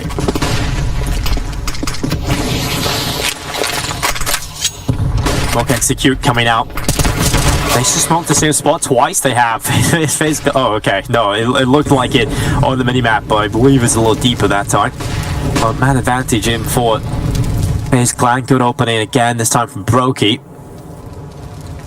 And it is a very top-heavy scoreboard for Big. Tizian up there 20 and 14, the rest around 9 and 10 kills on the rest of the side. Of a similar story to how Twist was feeling over on Inferno. His Clan setting up with the A hit. 3 players coming over here. Carrigan has just found that important kill to open up the A site, and that's information now for his teammates. Just come on in. We'll just take it together. And that's the A site gone for Big, and it has to be the safe call. They cannot really compete in this one. And that's just Faze just being very convincing, winning all these important fights, and Big unable to trade any of them out.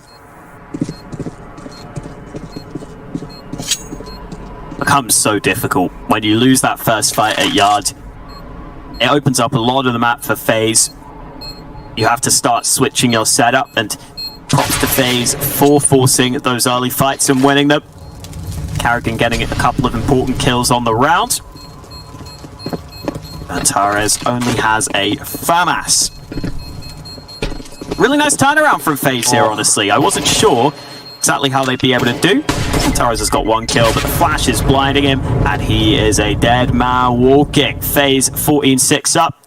Yeah, really nice turnaround here from Faze, and just seeing their players play to this level is a really positive sign. I'm just glad that we are getting to see this performance from Faze, because I feel like they need it with some of their struggles they've been having as of late.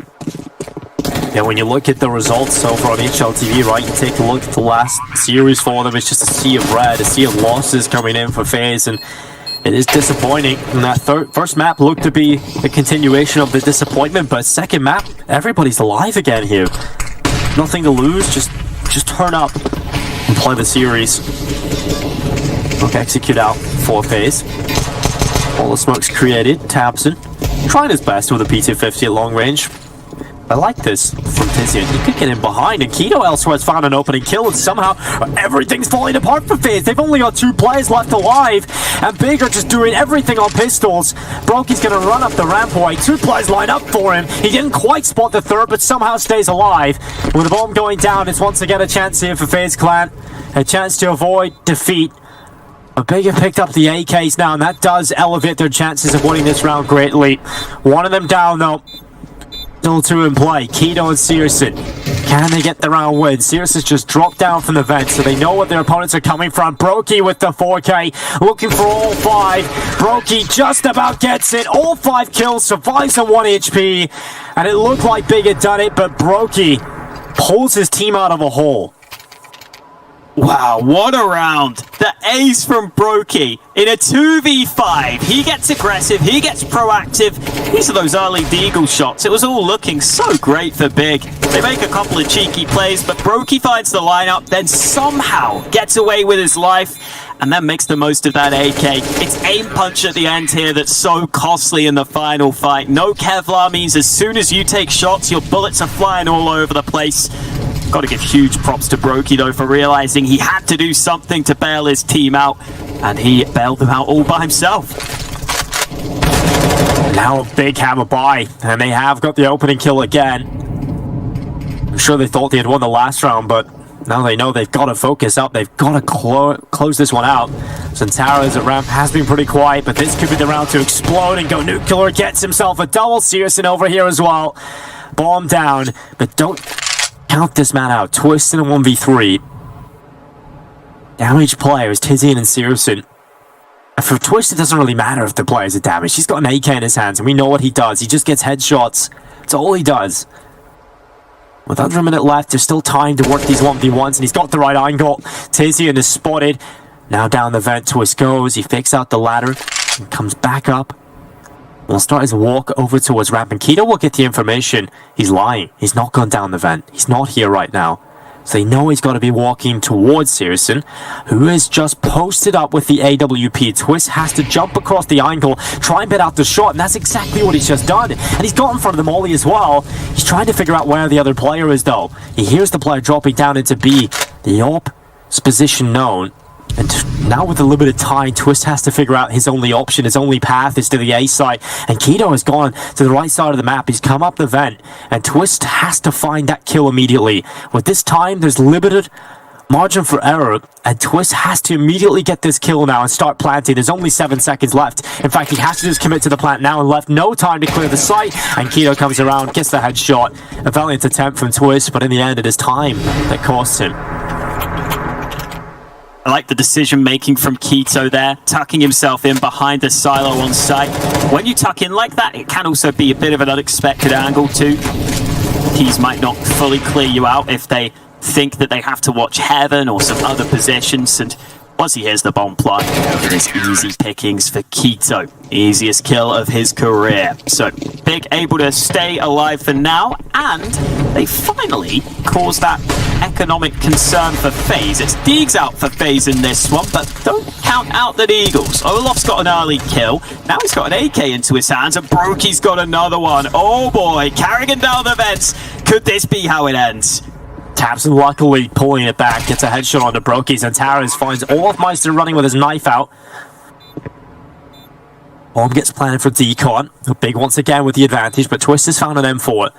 Carrigan's still only the measly Glock, so he's the information player. He's the player that has to walk forward. He did know an AK's over here, but unfortunately the timing just works out perfectly for tabseN.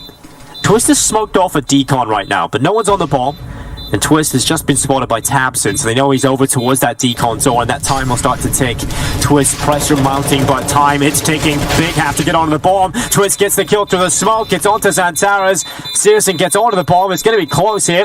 He's going to hold it, and he'll get it through it. Big with 8 rounds. 15 still for Faze Clan, and they nearly do it in the most unlikely of rounds, Alex. So if you're Big, you're definitely sweating. None of these rounds are easy at all. Twisted very well to even bring that close. That's an incredible shot from Brokey out onto the A side. Didn't even catch that. But yeah, Twist tried his best. Fortunately, his best not enough this time, but he was in a very tough position. Twist and Brokey are just battling for that top fragging spot right now. Brokey's overtaken him for the time being, but they've got AKs out. We'll see if that can be the difference maker here for Faze. One more round is all they need. Tizian this time, playing in towards Mini. Oftentimes tabseN will play in that position, but he's gone down to lower early in this round. Bit of damage done onto Twist. Nothing too significant, but remember, tabseN is waiting down on lower. So even though Carrigan has dropped down, Big can still keep a good bit of control towards B. Oh, Searson gets burnt out. Olafmeister again with his opening kill. Luckily, Xantares is quick to trade it out, and tabseN elsewhere. Again, a good kill from him. Tizian, who has been on point, unfortunately gets taken down by the point man of Twist. He goes in for a second, couldn't quite relocate his crosshair and get things under control quickly enough to get the kill onto his top hut. So it is still Big with the advantage, but that's short-lived thanks to Rain's explosion out of the doorway. Ito's head topples and rolls across the floor. Molotov in heaven, keeping Xantares at bay for the meantime, and that does buy a comfortable plant for Faze, and enough time to get back into the post plant. Olafmeister and Ray and the old guard of this team looking to close it out against tabseN and Xantares, the two big hitters of this team, and Xantares has come in for the frag, and now it's just down to tabseN. Olafmeister versus tabseN in the 1v1 to either close it or save the day. There's a tap on the bomb. Olafmeister does not go for it. tabseN's going to go again, this time sticking it, this time holding it, and Olafmeister just goes for the shot right through the smoke. It's Faze Clan that close out Nuke, and really, Alex, we've got a game on our hands now. Yeah, we've definitely got a game on our hands, and to tell us exactly why we've got a game on our hands and how Faze have done so well, we've got a lovely looking desk for you. Over to you, Matt. Thank you very much, guys. Dinko and Haka with the cast. We will get a third map. Faze Clan tie the series on Nuke, and Rain was present. Slightly acidic, probably, by a nuclear reactor. I'm less toxic than that.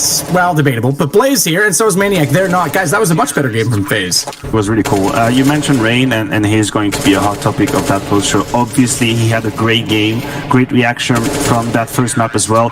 I want to point out his synergy with Twist towards the yard position of the map. I think this is where they were shining, both of them. Like, they shut down Big on so many occasions, and they were truly, truly great to watch. Yeah, and I just want to add on as well, like, I'm glad the two players you picked really did step up, especially Brokey for the side of Faze, right? Like, he's a player we said was going to be instrumental, and he was basically a sentry with an AWP towards the heaven area, towards ramp as well, whenever Olaf needed any help. And even if you look at the scoreboard at the end, which we should hopefully have him in the next couple of seconds, Olaf, even though he ended with like 10, 11, like 11 kills, and he did get the clutch in the end as well, the 1v2, it was mainly because he wasn't really having much action towards ramp, right? He was kind of isolated, not really having the opportunities to get the kills, but overall, Faze as a unit, that CD side, it looked really, really solid, and every single individual stepped up, even Carrigan. I completely think so. Yeah, I think Rain's first half was pretty crucial, obviously, because the the T side for FaZe was instrumental in this win, but Brokey definitely pushed them over the finish line. Twist, once again, very consistent, 26 kills for him, 104 ADR, but not a lot of presence from Searson, which we've talked about him being, you know, a prominent AWP player for Big, someone who's definitely up and coming, and should, when he's having a good game, be able to swing things, and he didn't really get going with the op. Now, I know Nuke is difficult for the op, it's hit or miss Maniac, but that is still a problem. Yeah, I don't think we can put that on Nuke, though. I think it would be an easy way out for Searson. I think he's had very good nukes in the past. But yes, you're right. It is an instrumental position, instrumental role. We've had a couple of occurrences at the end here where Zentaris is finding ramp, and when Zentaris finds one, then Searson is supposed to be that safety net, right? He's coming in right behind from under heaven. That should be -2, and then the round is closed. And unfortunately, he missed a couple of these. I would label them easy shots, but don't watch me play with the AWP because the definition becomes a whole nother level. But yes, Searson was missing. I just wanted to quickly touch on Brokey because yes, he was a man we mentioned, and he was playing well. Just his clutching abilities, right? His feeling. You see that 2 versus 5 towards the very end of the game that they actually win, and he's understanding. Yeah, he's understanding that, you know what, we've just accessed the lower bomb side. It is a 2v5. I need to make the difference, and it is something that I encourage everyone at home to think about: is when you have to play passive, when you have to play aggressive. Brokey in that 2v5 just really took it in his hands to make the difference, and it was great to see. And just to point out as well, like for Searson, right, you look at his scoreboard, you're like, okay, he's not on the T side, and maybe that's why he didn't have too many opportunities. Here's what where it got a little janky for him. They had like what in total 8-9 rounds on the CD side for Big. He had 3 kills. There we go.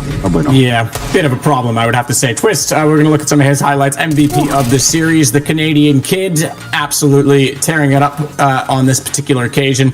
That one was a bit interesting. Keto outside had no idea that he could sneak up from secret, so there seemed to be a bit of a lack of awareness from Big on the outside position throughout the course of this map, but nonetheless, that brings us back level, and now we switch over to Overpass, which is going to be certainly interesting. I think as well, Twist, the guy's played, you know, he's been a young player, he's been a star player, he's come through with guys like Sean Gares, he's gone with Elige, Nitro, you know, now he finds himself with Kerrigan. He's had a number of good in-game leaders around him, but now he's got someone that's, you know, a little more younger and prominent. I wonder how he's enjoying playing with Brokey, because that's got to be something that you look forward to, is having another super talented player alongside you. We'll talk a little bit more about that. We'll talk about Overpass. That's the third and deciding map in this series. Don't go anywhere. We're going to have a little break, and then we'll get right to it. COVID-19 vaccines are already helping millions of us get back to normality. But for many more, they are still out of reach. The vast majority of vaccines are going to wealthier countries, leaving the world's most vulnerable people behind. The COVAX initiative is working to right this wrong and ensure access to vaccines worldwide. This is not only the right thing to do, it is one of our best routes out of this global pandemic. As new variants continue to evolve, we know that as long as the virus is circulating somewhere, nowhere is safe. Gavi, through COVAX, is helping to provide vaccines at no cost to 92 lower-income countries. It has already delivered over 80 million vaccines worldwide. With your help, we can protect millions more people, ensure no one is left behind, and help bring an end to this pandemic.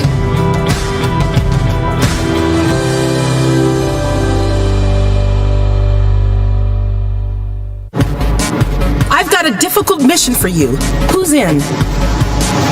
Close to 1 billion people from 92 of the world's poorest countries need to be vaccinated. You'll need to work closely with governments and health authorities, and it will take millions of volunteers, and it has to be cheap. This is a mission only a few organizations can handle. It is the world's biggest and fastest distribution of a vaccine ever.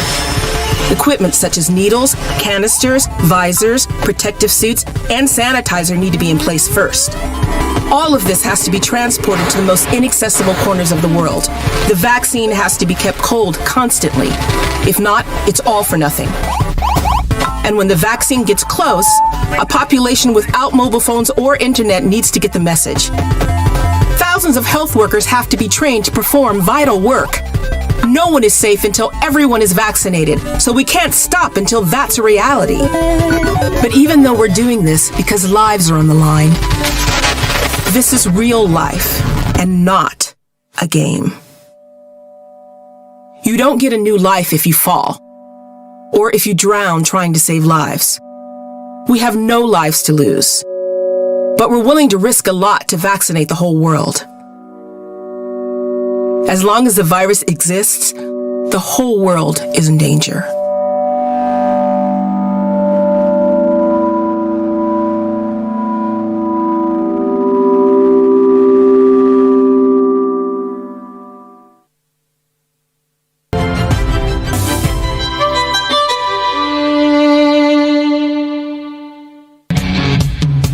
Being ready for this kind of tournaments is really hard to say. At the moment, we're also in the stage where we are still playing another tournament. So in my head, we are still playing in one tournament. So looking forward to play this tournament is just right before there, I would say. Preparation starts, of course, before. But I would say my head is right now still in another tournament. So it's really hard to say if we feel ready. I feel ready at the moment for this tournament. And I will make sure that we feel ready also for the different tournaments. We get ready for map 3. It is day number 3, and we are starting out Group B. All of that sounds so good together, just like Faze and Big, because this has been a decent series. We're getting a little more serious Counter-Strike today. We saw that from the start of the veto, and now we've got a pretty important matchup between these two teams. Again, I say important in the context of competition, in the context of both these teams needing to continue with good forward momentum, more so for Faze, who has one of the lowest win rates of any pro team, I think, I've seen, especially one of this caliber. Overpass, Maniac, you were looking back to try and find stats for them. They haven't played very many matches this year, but certainly not on this map. No, you are correct, Matt. I was looking at their matches last 3 months, and I was thinking to myself, you know what? I cannot think of Faze on Overpass. Like, I didn't have like a picture in my mind as to where they're playing, some key moments. So it's kind of rare that I actually don't know how a team is playing the map. So I dug deep into the archives, and actually they've played only one time in the last 3 months. That was against, now I've lost it, Mouse Sports during DreamHack Master Spring 2021. That's 2 months ago. So again, we haven't seen Faze on Overpass in a while, I think it's fair to say. Also to mention that in that game, they have been completely manhandled by A-Core as a sniper. So is that going to be a story that we have to keep in mind, a story we have to follow during this game? Are we going to see Surson taken over or not? That's the thing. But apparently Faze are very vulnerable to great snipers. Yeah, it certainly does put a little bit more pressure on Saracen. We'll get to that conversation now because we've actually highlighted him once again, or you guys have. I have nothing to do with this for good reason, as the player to watch play.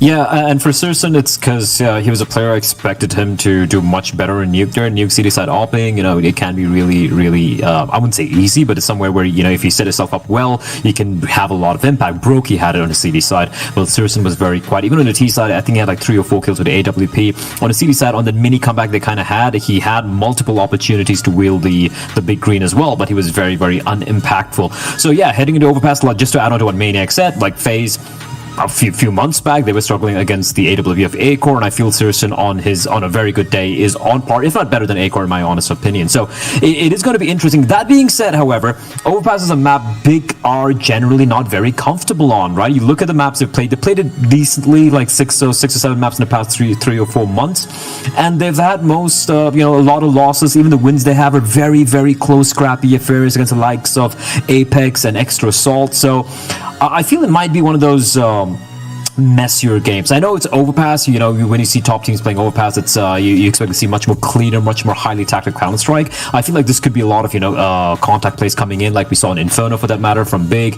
and you could get messy at times, but you know what, sometimes messy Counter-Strike can be entertaining. Sometimes it's the most entertaining form of Counter-Strike. One aspect of Overpass we also should talk about, and we do a lot, bathrooms, CT control. 2 players immediately come to mind, and I know there's some that are should be added to this list, but Fur in that bathrooms, very good. Rain, normally in that bathroom, very good. That certainly has to be something we watch for again, Maniac. We're going for throwbacks. I love that. Yeah, Dave, and that is, look, man, I'm old school now, okay? I get to take that claim. I appreciate took like a year off. I used to be like, oh, I'm young, I'm new in this scene. Nah, I'm old now, okay? I'm old. Remember what Fur was doing. My short-term memory is dying because I'm getting older, but... Are you surprised about this new team called Gambit? Like, have you heard? You heard about this? They're not new. They won one of the last majors I was at. True. They won a major, yes. That wasn't even same lineup. That was not the same. Bombit's still there, though. All right, he's the best. No, but seriously, raid in bathrooms. Yes. To answer your question without trolling you at all, you're correct. I think it's one of the most exciting part about Overpass is this whole gray area, which comes with neutral zone, bathroom to party, long even, and the very good individuals. And when I say good, I mean cerebral and clever and sneaky players. They are making the most out of that position because there are so many different ways you can approach that CT side, which for the T's puts you in a position where you have to decide whether or not using utility, whether or not you are playing fast or slow. And if you make the wrong gamble, if you take the wrong decision, you will pay it cash. You try to bypass a flash when there's an AWP, you're dead. You play too slow when they play on site, you have no time to finish. So it's a very, very intriguing aspect of the map and one I truly appreciate.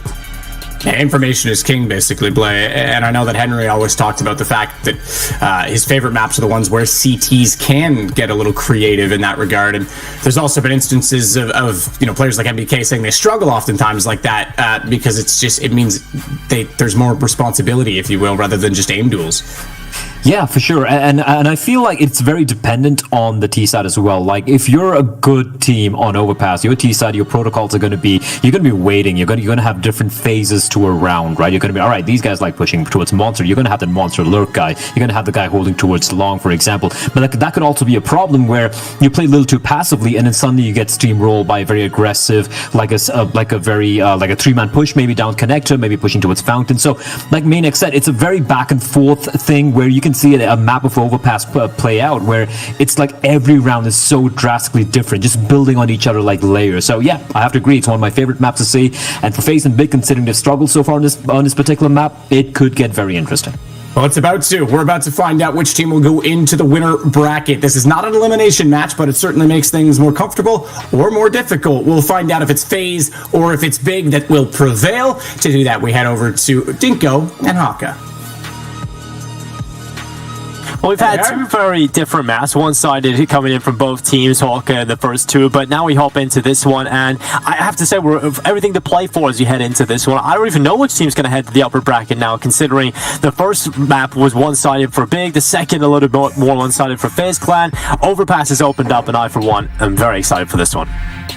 Yeah, anyone's game here. I just really want to see Big back to what they do best. Back with their utility, some of their structured plays. Overpass is probably the map where you're most likely to be able to pull that off. So let's see if Big can do it. We're underway into our decider map, and Faze are not wasting any time with this fast play towards bathrooms. Twist running up the stairway, Tizian waiting at bay and behind the wall. A couple of players now coming towards me. Here's the footsteps of death, and it will be just one kill for Tizian.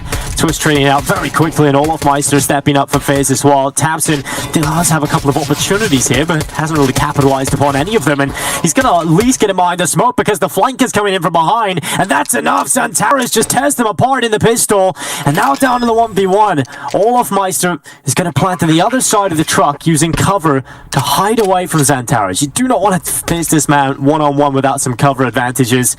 Peeks up, gets the info. Zantares knows where Olofmeister is now. Has to consider, does he wrap towards bind? Does he stay in the stairway position? And Zantares goes aggressive, but Olofmeister, he's fallen away. He's a magician, he's disappeared, and Zantares has no idea where he's gone. So many angles he could be in right now, and Olofmeister's played this one to perfection. That is the veteran seat coming in. Yeah, lovely play from Olof, especially, as you said, with Zantares having such a good start to the round. Doesn't even get given a fair fight at the end there. This was the initial play into A. You see that Big are trying to kind of collapse in and rotate fast enough, and that didn't work for the initial players, but it worked really well for Zantares, because no one had eyes on him with the fights being so focused on the site itself. So it nearly worked out for Big. Not meant to be this time though, but they've got a force buy, and we only have one AK here for Faze. They're going to use their Mac 10s for some more pace. Very fast play from Carrigan, just went up into short. Zantares had no idea, completely discombobulated due to the flash buying from Twist. Makito He was a beast on the first map. Had a few moments over in the second as well. It's a deco kill on this one. Find another is the question. He's got Tizian beside him. Brothers in arms as they go through the smoke at short. They'll try and boost over the top of it. This gives them more of an elevated advantage. The spot broke in. He had no idea. Another good kill from Big. Well worked. Another double play through Monster from Twist and Olofmeister. They're going to lead the charge into Keto. And his FAMAS gets one out of it. Twist quickly trading out. Not leaving any space open for Big to play with as he doubles up and gets his second. Oh, Searson usually 100% accurate when it comes to those shots. And Twist, you cannot miss one shot against him. He will capitalize, crunch you down, and 2-0 for Faze Clan. I start for Faze, even if that round came somewhat close. I think they were generally in control of it.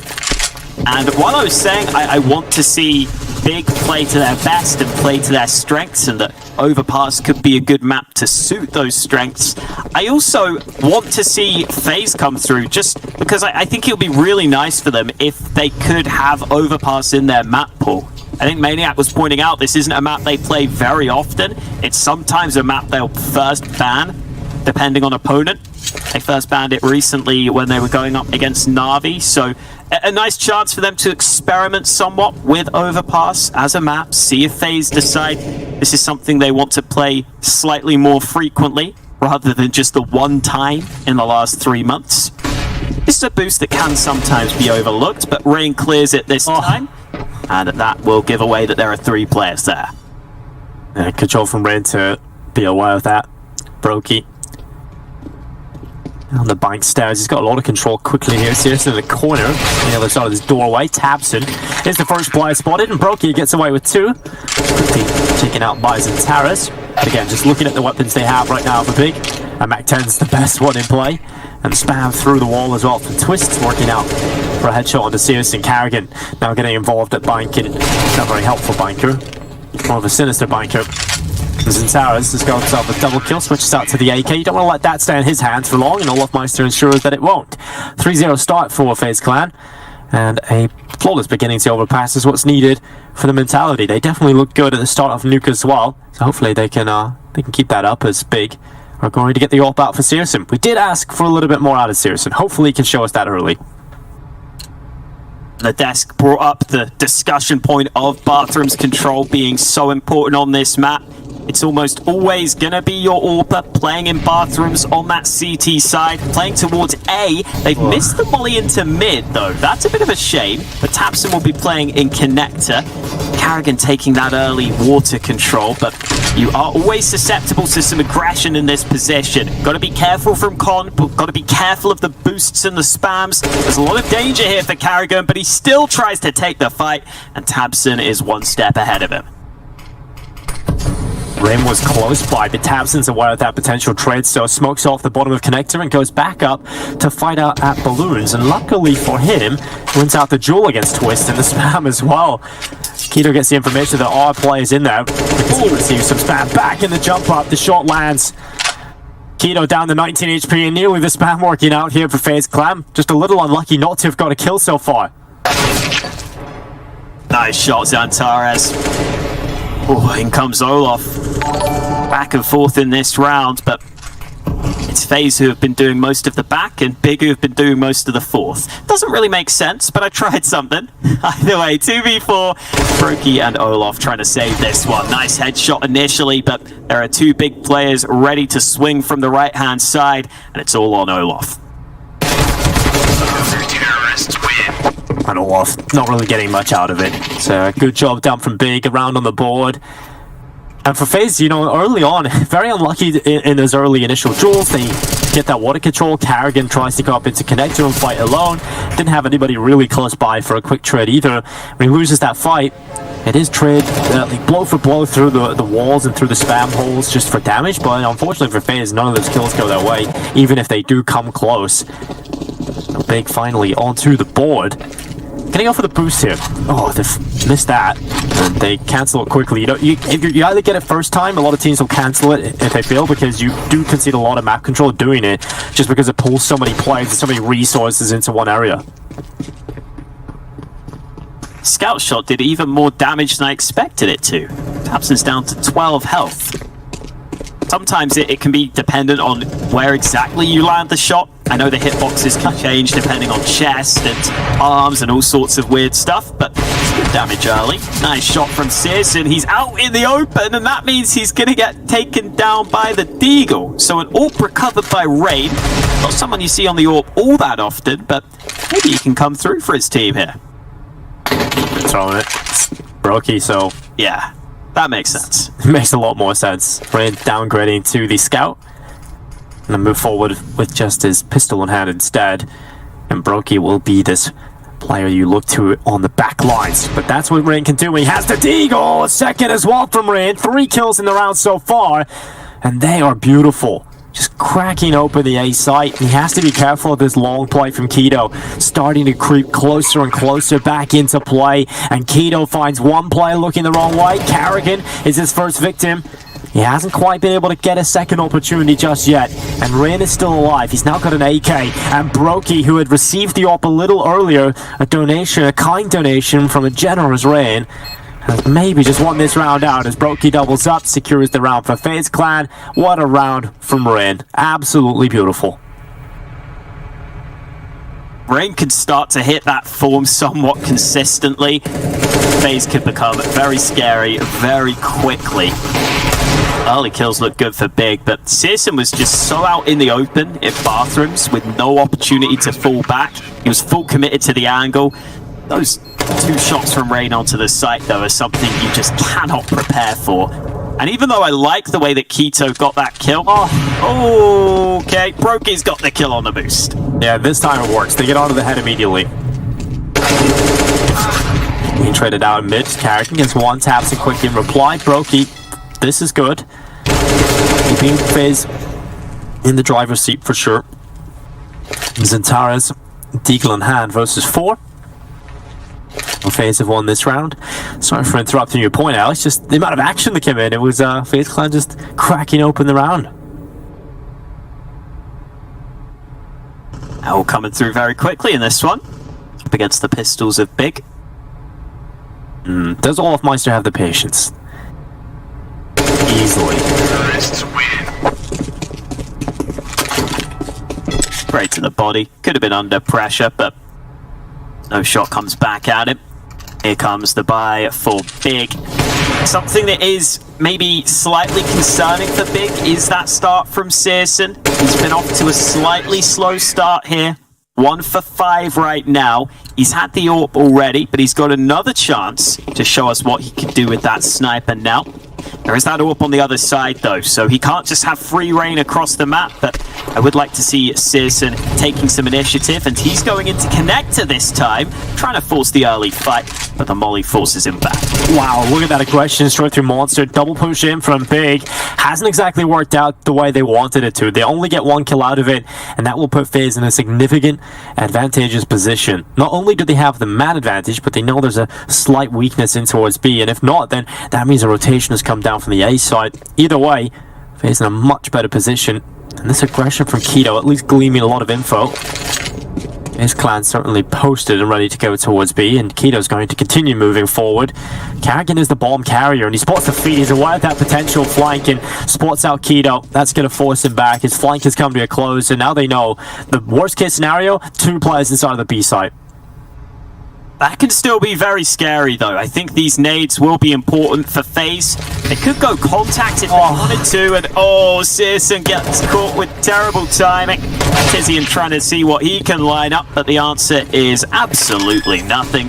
And Keto, who got all that information to tell his teammates it was likely a B play, doesn't get any reward for it. I think if you're Searson in that situation, you just got to keep the gun out. You can't go to the nades like that, especially when you're so exposed to the AWP. You're likely to get one if they just come out through Monster. But he switches out to utility. Everyone's had that scenario play out before, but you definitely should just stay posted with your gun out right there. Yeah, like especially when they've just mollied sandbags. You've got to think they're going to peek, not sandbags, barrels. Bloody hell. They've just mollied barrels. Like, they're probably going to peek to make sure they can catch a barrels player falling back in case he was there. It would have been different if he had cover as well to maybe go in behind the pillar, etc. But he was so in the open. There was just no cover at all. So yeah, he definitely needs to just do something that unfortunate, but 6-1. Faze Clan will not be complaining about that. And great awareness from Carrigan as well, just to expect that flank. Realizes, well, the area of the map we don't have is that long on mid position, so potential flank could have come in. Let me just have a little look for that. Spots out Keto. And just so much information for Keto that now just goes over to Carrigan. He's aware of that flank, knows what he is aware of. Ooh. How has Tizian taken team damage twice at the start of this round? I believe him. I think he got stabbed in the back and then maybe took full damage while jumping out of heaven because he got knifed. That sucks. Poor Tizian. Luckily, not too much. 62 definitely could be way better, but Keto jumps out to try and bait the shot out of Brokey, and all it does is end up being the kill for Brokey. Now they're getting ready to go into the B site. Gathered in Monster flashes over the top to open things up, and right now for Big, it's looking pretty dire. Tizian, who did take a lot of damage from his teammates earlier on, now getting sprinkled by Molotovs, and he goes through as Rain will find his headshot. It's a 5v3 two-man advantage for FaZe Clan. And with that bomb plant being secured, just a matter of time before the round is confirmed as well. Brokey going in with the Deagle, Olaf with the AK, and Zantares will try and save his M4, or maybe hang around for some exit kills. Ooh, on the lawnmower as well. I think I heard Anders and Semler having a discussion about lawnmowers. I wonder if this is what sparked that conversation. You on the lawnmower, Alex? I don't know anything about lawnmowers, really. If I was going to get a lawnmower, I'd get one of those, the trucks, man. You know, like the ones you would drive around? I feel like you can only get that if you've got a big garden, really. Yeah, you need a huge... Well, not really. You could get it and just drive it around the street, but, not exactly the best situation right there. Probably not the best investment. Yeah, that concludes this week's conversation on lawnmowers. We're right back at the round 9. I'll come more prepared next time. Yeah, and with all the lawnmower models, I'll know them all. What more thrilling concepts and topics can we come up with next, Alex? Find out. You can module lawnmowers. I don't know. We stick them all together and make a full weapon out of it, like Mad Max style. But anyway, I did say the conversation was over. Got reignited by a few creative ideas, but truly is beginning an important round 2 as well. And a lot of investment from Big. Double up setup, Keto and Searson pulling out the big guns. Let's see if they can do anything with them, or if they're more of a facade. It's going to be a quick play from FaZe. Look how much control they're getting, just running down long. Carrigan's doing his 800 meters, and he's sprinting it all. They've cut the noise too, so Searson's going to peek, but he doesn't realize how close they are, and he's caught by Rain. Crunch from both separate angles. Big take the risk of playing one man on the A site, and they chose the wrong round for it. Olaf even gets a nice little fadeaway kill onto Keto. That's the second AWP dropped. He wants even more here, trying to lock them in completely. Thankfully, Tizian gets that kill, but at this point, it's so early in the round, and yet Big are just fighting for their lives, not to win the round. Yeah, it feels like Carrigan's in a flow state right now. Every so often you get an in-game leader on the T side of Overpass that just hits that flow state. Every single call they're making works out perfectly. They get a perfect read of the game. Next round we got this idea. This one, just banging out the ideas, and they're all perfectly flowing together for FaZe Clan now. That's just one of those rounds that just works out beautifully. Very quick change of pace up in towards that long area. Even Zantara is just about getting into the next round. Got fired out of the nightclub, but he somehow dodges the bouncers. Maybe we need to take tips from him, Alex. Why are you directing me at that of me, Dinko, huh? I don't know. Definitely nothing to do with us being the baby casters or anything. Oh, never. just go and stick a little fake mustache on. That's when the disguise might work, Alex, for you. We'll just go in. It's a little fake mustache over the top of our lips.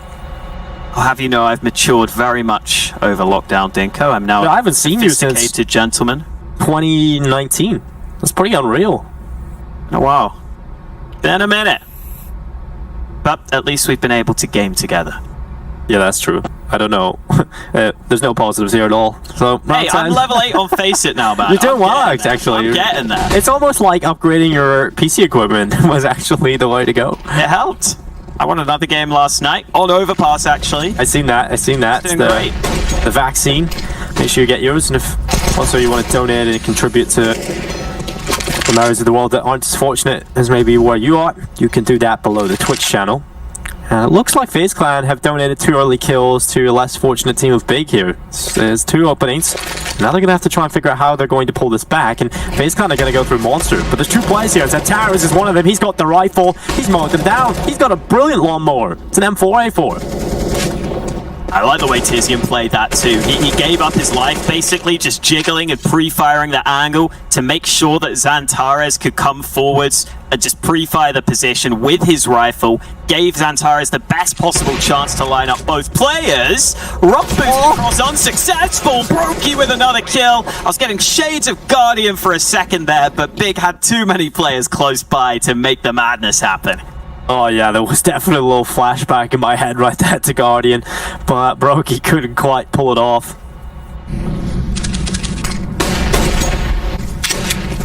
8-2. It's so nice having Searson be able to just do something like that with the scout too. Like, he's been having a quiet game. He just busts out the scout and gets a kill at mid, and that's what sets him off on the front foot there.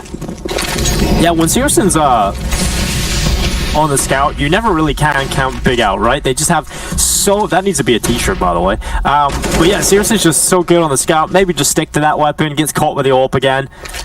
Unfortunate start to the round here for Big. Definitely from hero to zero so quickly as you move into the next round. And Tabson has a lot to do here. Great flashbang out from Keto. Great kills from Tabson. Double in, and Keto swings out from long. Faze Clan get chopped down. And Carrigan and Olaf Meister, they're the remnants. Can they grow from it? The answer looks to be no. Now it is required of Carrigan. A 3 versus 1. We've seen some big clutches from Carrigan in the past. We know he can pull these kind of rounds off every now and then, but he's got to do it here. Headshot onto Tizian. First victim collected. Can he separate this round and bring it down to 1v1 fights? He's got one of the best rifles right in front of him. And Zantares waits for his teammate, and they peek together. Pretty much eliminates any chance of Carrigan winning the round there. But Big, they get off to a pretty bad start, but they win the round. They do indeed win it. And they're getting that AK into the hands of Zantares, which is always scary. This flash play on long was lovely. Tabson using the bullets of the M4A1S, the easiest spray control to take those 2 headshots. And then Zantares at the end had a couple of flashy shots with the AK. We've got a pause on our hands here, so another chance for our observers to show us what they can do with the camera. He can fly. Pretty impressive. Also, just coming into today, if you guys are unfamiliar with what we're doing here, Gamers Without Borders is a charity put together to give away millions of dollars to people who are less fortunate than us, right? That need vaccines for the COVID-19 pandemic, and obviously this is something that affects all of us all around the world, and some of us have a huge benefit of living in populated cities with luxurious vaccination centers where we can go, and it's all very easy for us. It's not easy for a lot of the world, right? So we have wonderful men and women who go out there and put their own lives at risk to get vaccines to people that need them most in some underprivileged areas. So if you guys are feeling like you want to be obliged to donate towards this cause, you can do so below in the Twitch channel. Take a look at all of the relevant donation links, and you will be able to find yourself over on one of those websites to contribute to a great cause here. And of course, that's what all of these players are competing for. You know, usually these guys are out here competing for hundreds of thousands of dollars every week, Alex, but they are doing that, but not for themselves this time. It's for charities of their choice, and the deeper you go in the tournament, the more money you have to give to the charity of your choice. We've seen NIP go out yesterday. I believe they had $100,000 to give away, and then we had MIBR going out in last place yesterday, even a couple of days ago, and even they had $50,000 to give to a charity of their choice. So obviously everybody walking away doing something great. So it's a great tournament to put on, but it looks like we're about to get right back into the action. Straight back underway. Both teams with a bit of money in the bank, but not massive amounts. Oh, what a that! What a transition! Like what a movie maker! Rush is a cinematic genius. Lovely work. Ali Molly being deployed into short, both teams contesting for map control, but it's Tabson who's got all the way up into mid. The nade is solid, twist down to 57 health. Elsewhere, they're assembling this boost. making sure that the player below the tower isn't exposed to the wood angle. And oh wow, how has Antares not spotted him? Jumps across and finally sees the kill he could have had if only he got the timing right. Yeah, it's just so close, but yes, so far, and all of Mice are very lucky to get away with that one, but Xantares coming in with a great kill. Keto now digging deep. They've got themselves that man advantage, and Twist is out onto the site, but they haven't been able to get the bomb planted, and they won't be able to right now. Keto gets in, stops the bomb from safely being planted, gets traded out by Rain, but still, it is Big who hold the advantage. And they've got Searson, they've got the sniper up here in the high vantage position. Tapson's quickly come in as well, and they don't even need the sniper, they've got the riflers in form, and it's going to be around for Big. It was just chaos on the B side. Xantares' time to kill is so quick right now with the AK. It's crazy. 2 kills in this round for him. Keto doing good work with the sprays to the body.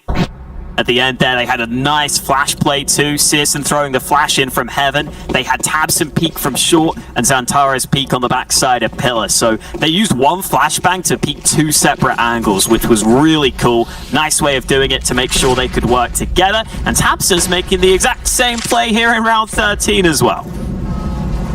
Why not? Just go for it again. Searson has been posted up in top connector this time. Gets his kill, but quickly look at that from Carrigan. But it's a no-scope from Searson that's delivered. Not what Carrigan was wanting. He'll be asking for a refund on that one, but Twist and Brokey are quicker. AKs and P250 suddenly delivering the trading kills, and all of that hard work done by Searson is undone. And once again, we're at a 3v3. Once again, we're at a stalemate between the two teams.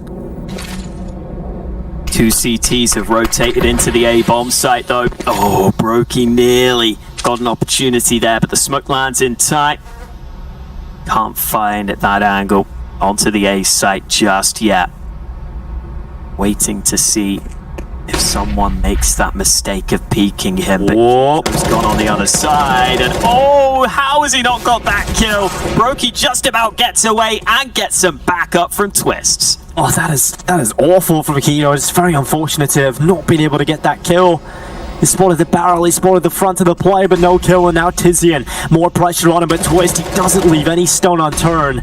Unfortunately for Twist, this stone fights back. Tizian and Xantares getting kills, and just Brokey now with 23 seconds. He had to also get the bomb even after he gets that first kill. So things are looking rough for Brokey in the clutch, and Big put him out of his misery. It is a round for Big. These rounds are definitely just hotly contested right from the get-go, right? You get these trades coming in, the 2 kills from Searson, the trades come in from Faze Clan, and right down to the final few moments, you don't really know which way it's going to go. I was scared for Tizian's position because you are so committed there. Oftentimes you can just get cleared out, but he did a really good job from that spot, getting that first kill, and then just about got the second, even though the shot landed on him through the wall. Twist holding long, lands a shot early, looks back for more, another tag lands. How is he staying untouched here? Doing a good bit of damage early, and with Rain finding a kill towards Connector, they have clear access to the A site right now. Oh, the bomb though. Oh, it can't be caught. Cannot be caught behind him, but Tapson's timing hasn't just worked out yet. Might just get a second opportunity, but every bit of timing works out perfectly. Twist looks back though. He realizes there's pressure on his shoulders to stay alive. He's the bomb carrier. So Twist is going to get out of there, sprinting towards the site, but hot on his heels is Tabson. He eventually gets the bomb and a second kill out of it as well. A 3v3 once again. Somehow, some way, we're constantly in this jostle for control. And with the bomb down right in the middle, that banana, it's going to be Carrigan that runs back to pick it up. On his back, he'll run towards the side again. 40 seconds left in play. And Big realize it's all about delaying. And Tizian has been a player that's been able to do that time and time again. And Tabson, the player that's put us in this situation, still alive in the bathrooms and hasn't really finished his work just yet, reinforces him into early retirement. Now with 20 seconds, Faze Clan, they've got to run. They've got the bomb. They're going to go back down into the B site. And that could bait the CTs into Olaf, who's been waiting this whole time. cutting off the rotation. He's even getting proactive to clear out Heaven entirely. But as Big start to go down, Olof's got the close angle. Deep body shots get the initial kill. And Tizian has 2 players against him. Oh, great shot onto Carrigan. But he's got to be ready for the player down below. Flash trickled on in. He tries to jump up. But Rain is wise to his tricks. Nice play from Rain. I think it's common for people to jump up like that, and he's aware of it. Gets into the right position, gets the right angle, and gets his team the round. What a cool round for Faze Clan as well, right? Just the pressure's there, the time is ticking, you pick up the bomb again, and you just get out of there. You get down into the B side. Like you said, all of Meister's been waiting there. It's the whole round, basically. You somewhat forget about him because he's just been so stationary, just waiting for his time to strike, and he was put in place early into the mid-round, and became such a pivotal part towards the end because it turns it into a 1 versus 2 instead of a 2v2 advantage, right? Because when you're coming in with a retake, you've actually got an opportunity there. But when it's just Tizian, he even comes close. But imagine if he had a teammate there. They likely pull that off. So fantastic stuff from Faze. A really cool round out of them. Here in the last round of the first half, this big scrambling together to get what they can. It's going to be serious out on the AWP. Again, another quiet performance in Serious, and we did want to see more out of him here in this final map, but hasn't quite been able to live up to the expectations that we usually have for him. Such a scary A setup from Big. It's both pistol players on the A site right now, but Citizens AWP on B has been able to come through, and now Carrigan decides to force the issue. This A site is wide open, but they don't have A long control. Keto will still be in that spot, so that could be an issue for Faze as Keto starts to come back. Brokey clears him. Brilliant headshot, and that will allow the bomb to be planted. Yeah, they are aware of that long area. They knew they hadn't fully cleared it, so Brokey, before going for the plant, just goes out for the clearance. Takes damage from the utility. Searson and Brokey trading out blow for blow, but it's Twist and Carrigan that both go down, and I just mentioned Searson. Here we go, Searson. This is the redemption arc you need. He's got 4 kills, and now it's just Olaf Meister. 1 versus 2, and Searson is holding for him. It's a scary sight. The sniper looks down. The German sniper covers off the defuse. The 4K secure, just about missing out on the ace, but what a fantastic round to close out the half from Searson. That is living up to the expectations we have from him. That switch up over to B paid off early. He eventually got that kill in towards Connector. And then Carrigan, late in the round here, was thinking about going aggressive through this dumpster smoke. But once his teammate got that first kill, he goes back. He thinks he wants to play the numbers. And that actually inadvertently ends up helping Searson take that further fight. Searson still had to hit the shots though, and he did so very well. Speaking of hitting shots, Rain has already hit the first shot of the second half. Yeah, it's always beautiful to watch that from the opposing player's perspective. It's not so fun to be that player, but watching the headshots when you have someone like Rain up there just tapping away, it's always great to see from the other perspective. And Rain might just be able to find himself another one. He's tasted blood, and he's got a desire for more. Put them in Connector. Brokey, look at this aggression. All the way down in behind enemy lines. Towers goes down to Connector, but Brokey is coming in behind. He spots Tizian trying to get Monster, but behind the head USP shots, they're always difficult to land, especially when your opponent's bouncing around like that. Big get into the site, the bomb going down. Rain quickly up. He started off the round. He looks to try and close it out. Olaf Meister helping him, and Tizian just manages one. There's 3 from Olaf in the pistol, and Faze Clan are up to 10. These rounds... Oh, hello. These rounds have involved fights all over the map. They have been so spread out throughout this game. It's been cool to see. Overpass can turn into this sometimes. Sometimes it's a bit more structured than this, but right now it feels like it is just loose across the map. It's very fun to watch. Right now it's favoring Faze. 10-6 lead for them, but with the bomb plant, you already know that Big are going to be forcing.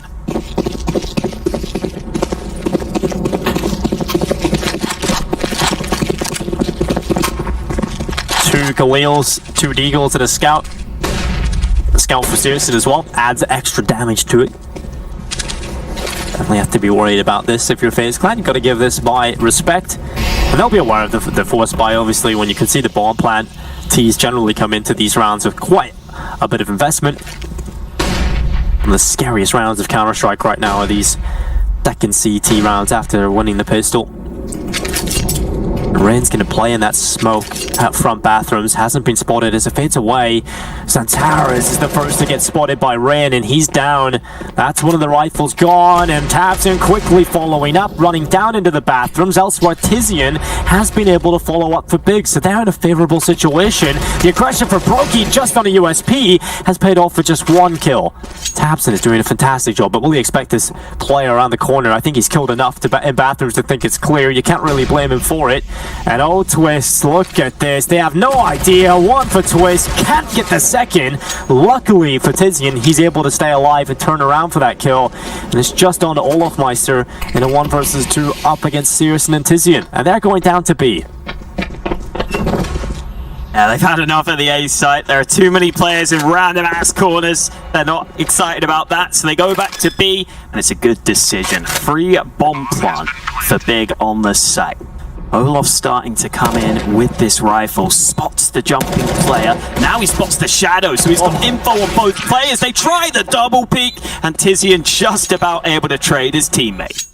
How good has Tizian been over these last 2 maps, Hawker? He has just been on top of his game. Over on the first map, he was very quiet, but as we went into Nuke, Tizian was having a lot of impactful moments, and even into Overpass, it continues. Glad to see it out of Tizian. Lots of multi-kills coming in for him. 15-14 now, leading the way for his team. I mean, it's not the prettiest buy from both teams here, but certainly favoring Big with the AK, the M4, and 2 Khalils alongside a MAC-10.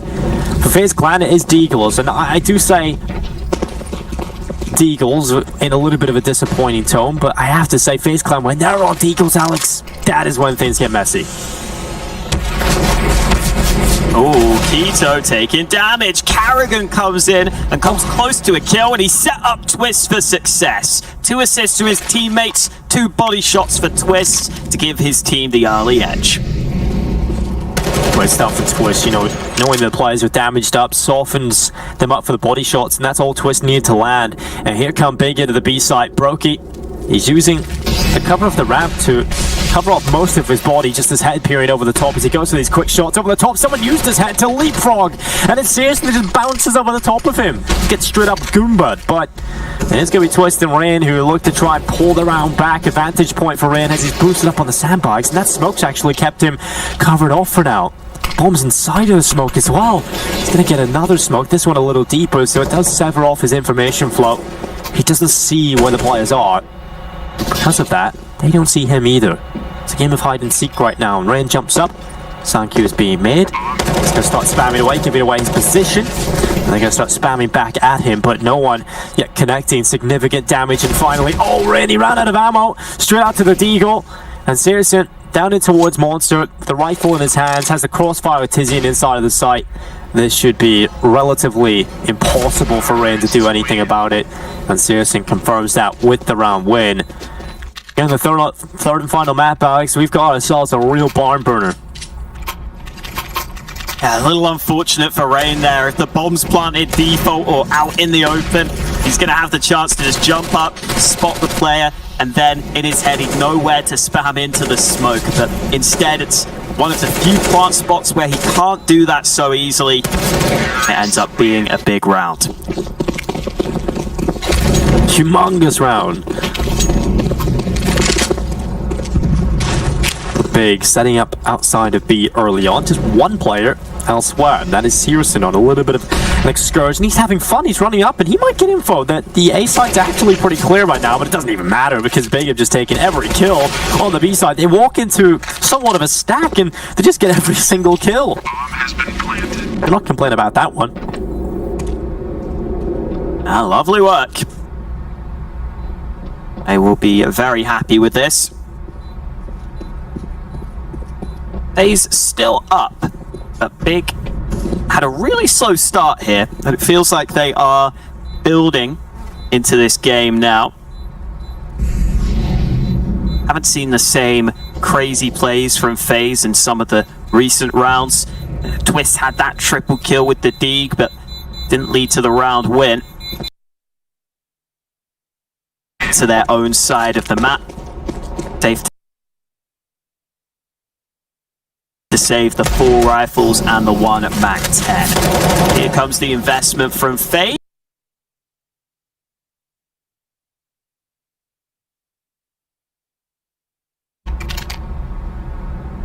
Wow, Olaf goes for the helmet. Be not needed. Now they don't have a kit. He's missing a couple of nades, but maybe he's scared of just that Mac 10 being kept over. It's not kept over this time. Citizen's upgraded, but it's got to be a consideration sometimes. Yeah, no K is definitely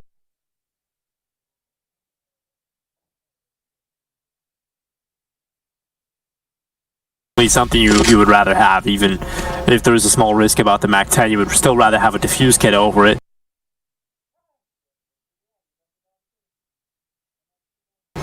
But all can play for Brokey. A little bit of capabilities with that, but he's playing it inside the bathrooms. They're taking their time. They're methodical in towards connector, just clearing that out with utility. Deep smoke into top middle, just smoking off Rain, but he's going to play with the smoke instead, trying to get every advantage out of the utility usage as possible. Elevates up, spots the head of Tizian, and now they're aware of Rain's spot. They do start firing bullets back at him. Rain doesn't take much damage, just 4 HP down. It is Tabson who takes the most damage so far at the beginning of the round, but yet no kill as they go under a minute. Tabson starting to realize there's probably quite a few players just outside the bathrooms here, and Rain takes the fight to them. 2 kills, bomb down, and Rain has full control of this. He might just get even more up until Xantares put his foot down, finally having a little bit of authority in the round, but it's not looking good for Big. Other than those kills from Xantares, it's looking like FaZe Clan are looking very hot to trot. Again, this corner, this close corner position of Brokey, they've overlooked it before, but now they've got the distraction of sight they have to worry about as well. So just so many players in so many random ass corners, as you said earlier, Alex, and we'll see if they pull anything off here. I think calling off this round is the wiser decision at this point. Nice shot from Xantares. I don't think that baits them in though. Such little time left. Yeah. Can't go for it at this point. Well played by Rain, just getting so aggressive into the bathrooms. Big completely caught off guard by that. And then Keto on long just felt like he had to do something because he saw his teammates dying. I think he saw the round collapsing in front of him. So he tries to sneak out through the long smoke, which is a high risk, high reward play. And he felt like he needed to make this play because he looked like the round was falling apart from the bathroom. So I can understand why Keto does it, but unfortunately I think that kill is the one that basically guaranteed FaZe were winning the round. Got another gun round on our hands though, so all to play for here.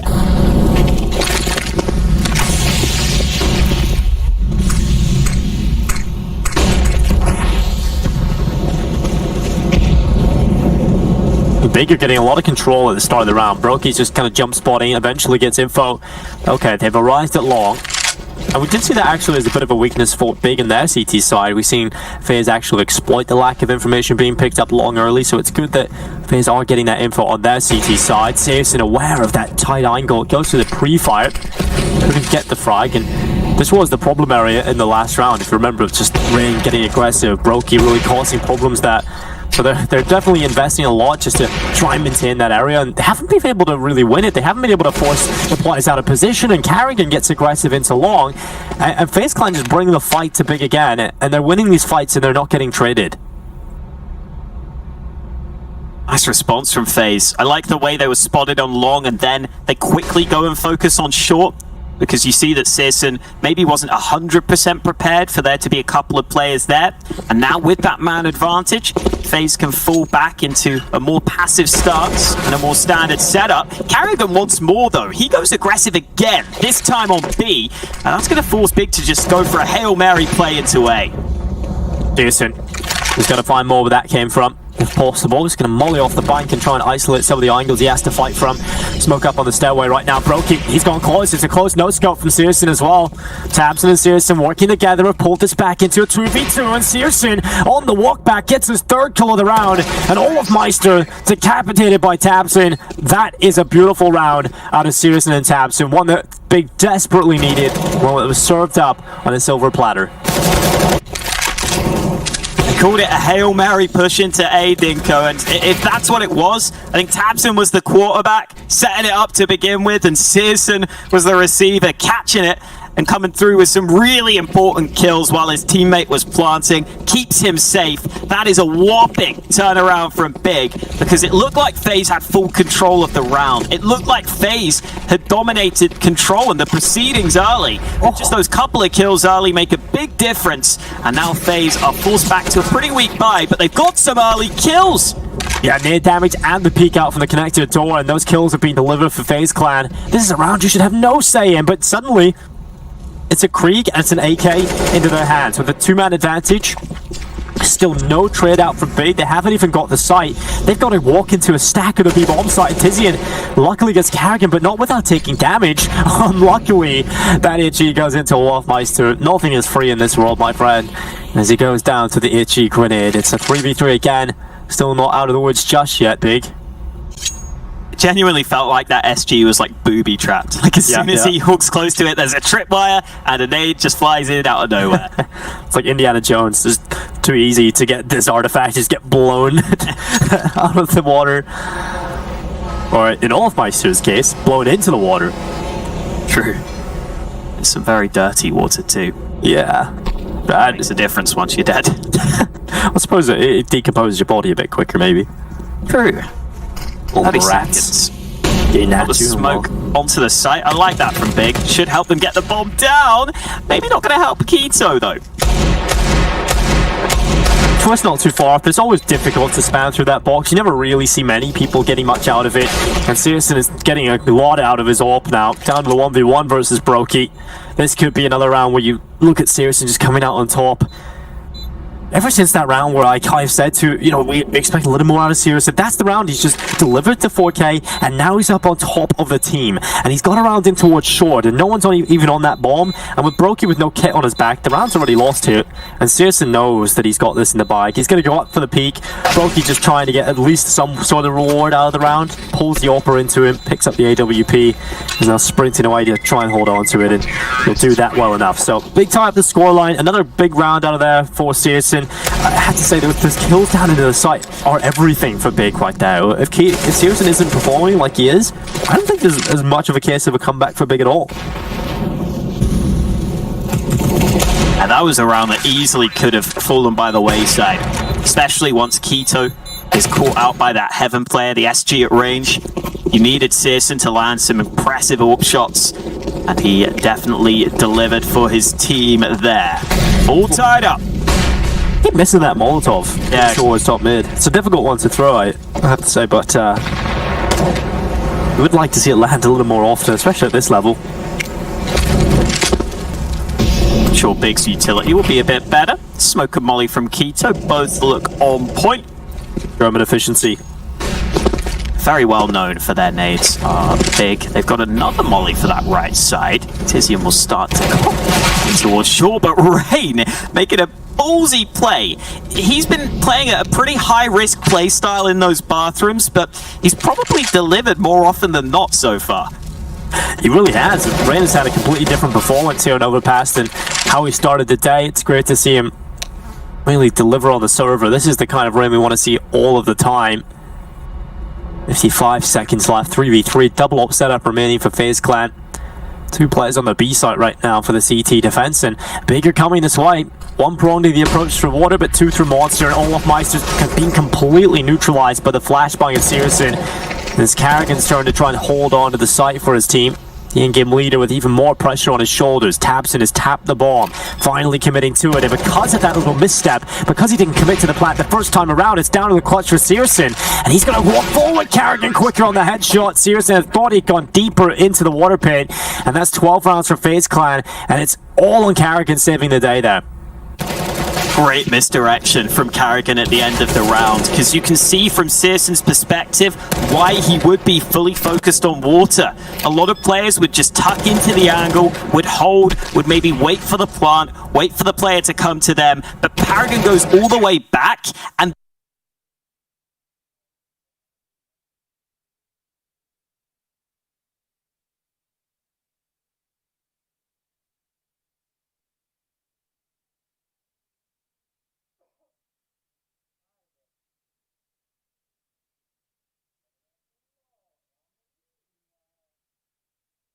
then he knows he can just peek on a completely different angle of elevation, which is going to make it so difficult for that AWP to react. Really smart play from karigan. It pays off for his team, and now Bigger back down to pistols, and with those pistols, they've got a B play at the ready. We've seen a couple of these team hits coming in from Big Clan over on Nuke. We'll see if they work out here on Overpass. A quick B hit coming in with just pistols. Initially, good job of just forcing back the CT, using the utility to get onto the site, but they haven't been able to get the bomb down. And because of that, here comes the re-aggression from Faze Clan. They run onto the site, they get all of the kills, and no bomb plant even taken out of this round. Just one measly little kill from Tabson. And it's 13-11 for Faze. That's a really well played round. I like that they don't stick around, they don't commit to the site, because you are likely to fall to those pistols if you hang around those close corners. But as you fall back, you can go back in as a unit, and that's exactly what Faze Clan play to perfection. Yeah, that's really smart. Really good play from Faze, like you said, just ahead of the game there. Because in those rounds, it's oftentimes going to be the case that Big don't have the full utility. So they have to use all their nades just on the initial step of the plan, on the initial site take. And that means once those initial nades are used, you can probably be pretty safe to go ahead and just take those fights. And, well, this round, they just took all the fights. No investment from Big, and it definitely showed.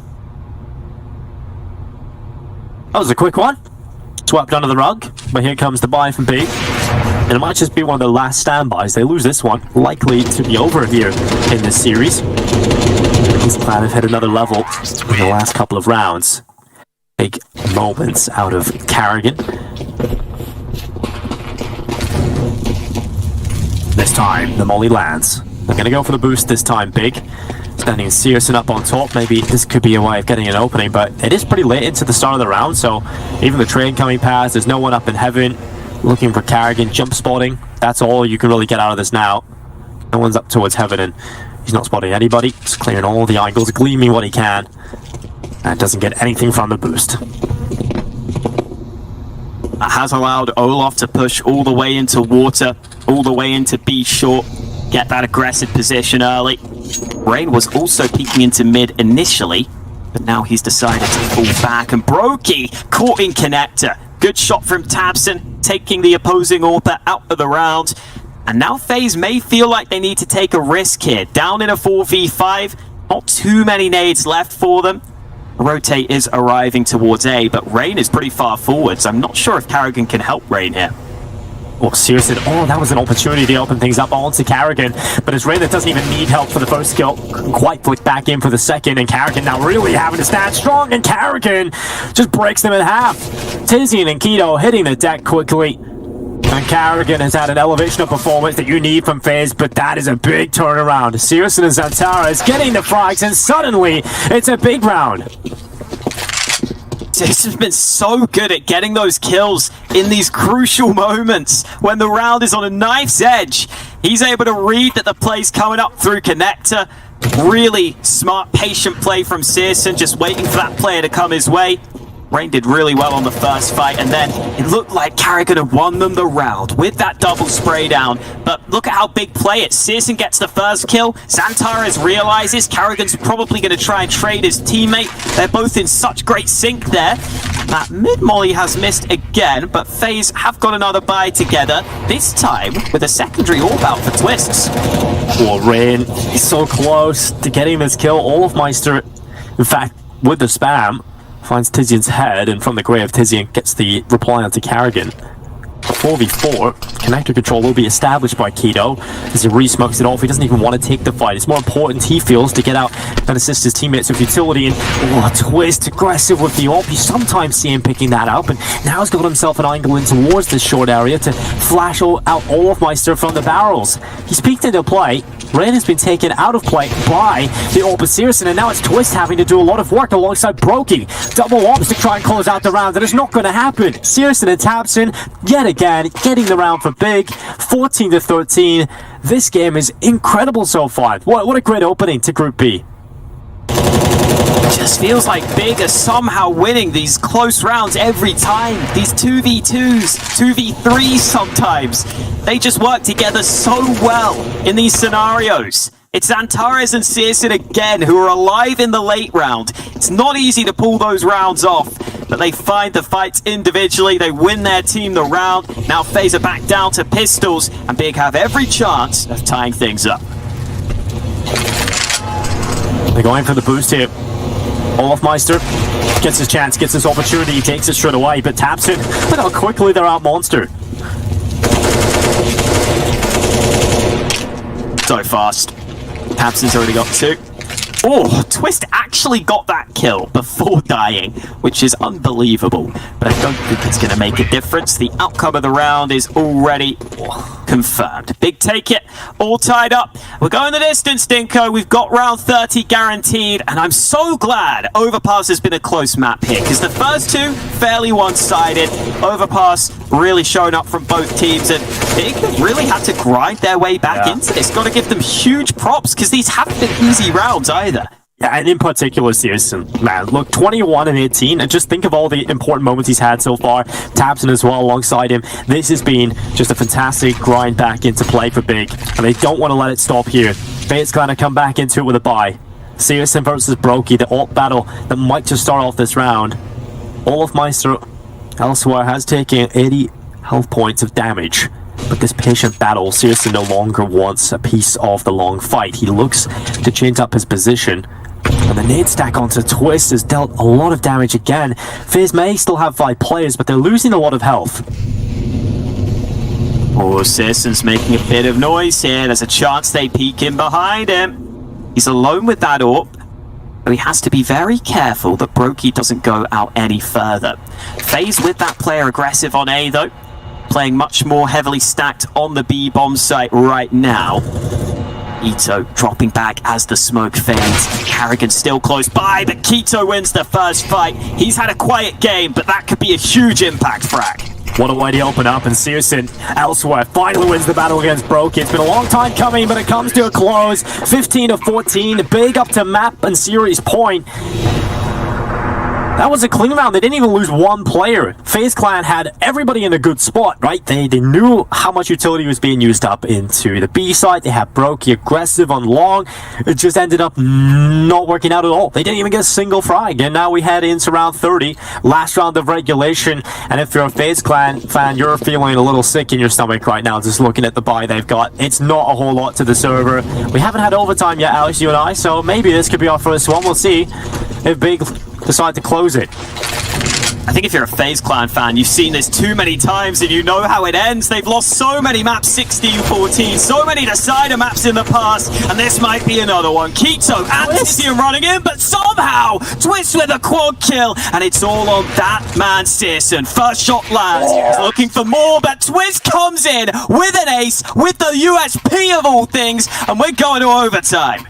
What is that from Twist? They just don't even check the barrels. And Twist just dishing out damage from mass. I didn't even know it had that many bullets. I don't even know it's capable of pulling off 4Ks. But Twist just gets everybody and then pulls out the USP. They have no idea that he's even there. Just tucked in the corner, searching through the smoke. And eventually his 5th kill comes towards him. We've got overtime.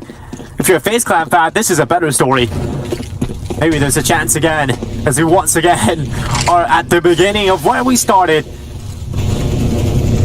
The story between Big and FaZe Clan in this opening matchup continues. They've lost so many close games, Dinko. I feel like it's only time before they win one on the FaZe side. Even recently, they lost 2 16-14 maps against Na'Vi at Blast. They lost against Sprout 16-14 on Dust 2. They've had so many moments of heartbreak.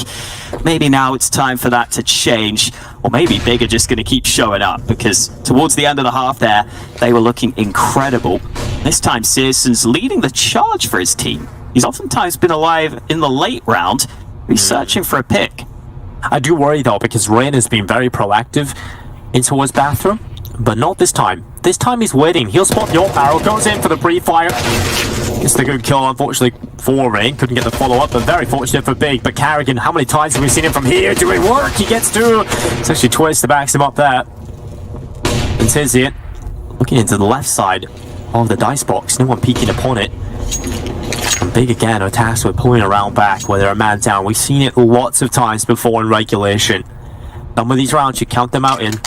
We've seen one where we thought Carrigan had won in the round beforehand, but we know Big Always fully focused in. The round's never done until it's over. And Brokey, that smoke is not going to work out for Big, actually. And Brokey's going to reposition further and deeper into the site. It doesn't matter. Olofmeister quickly gets over.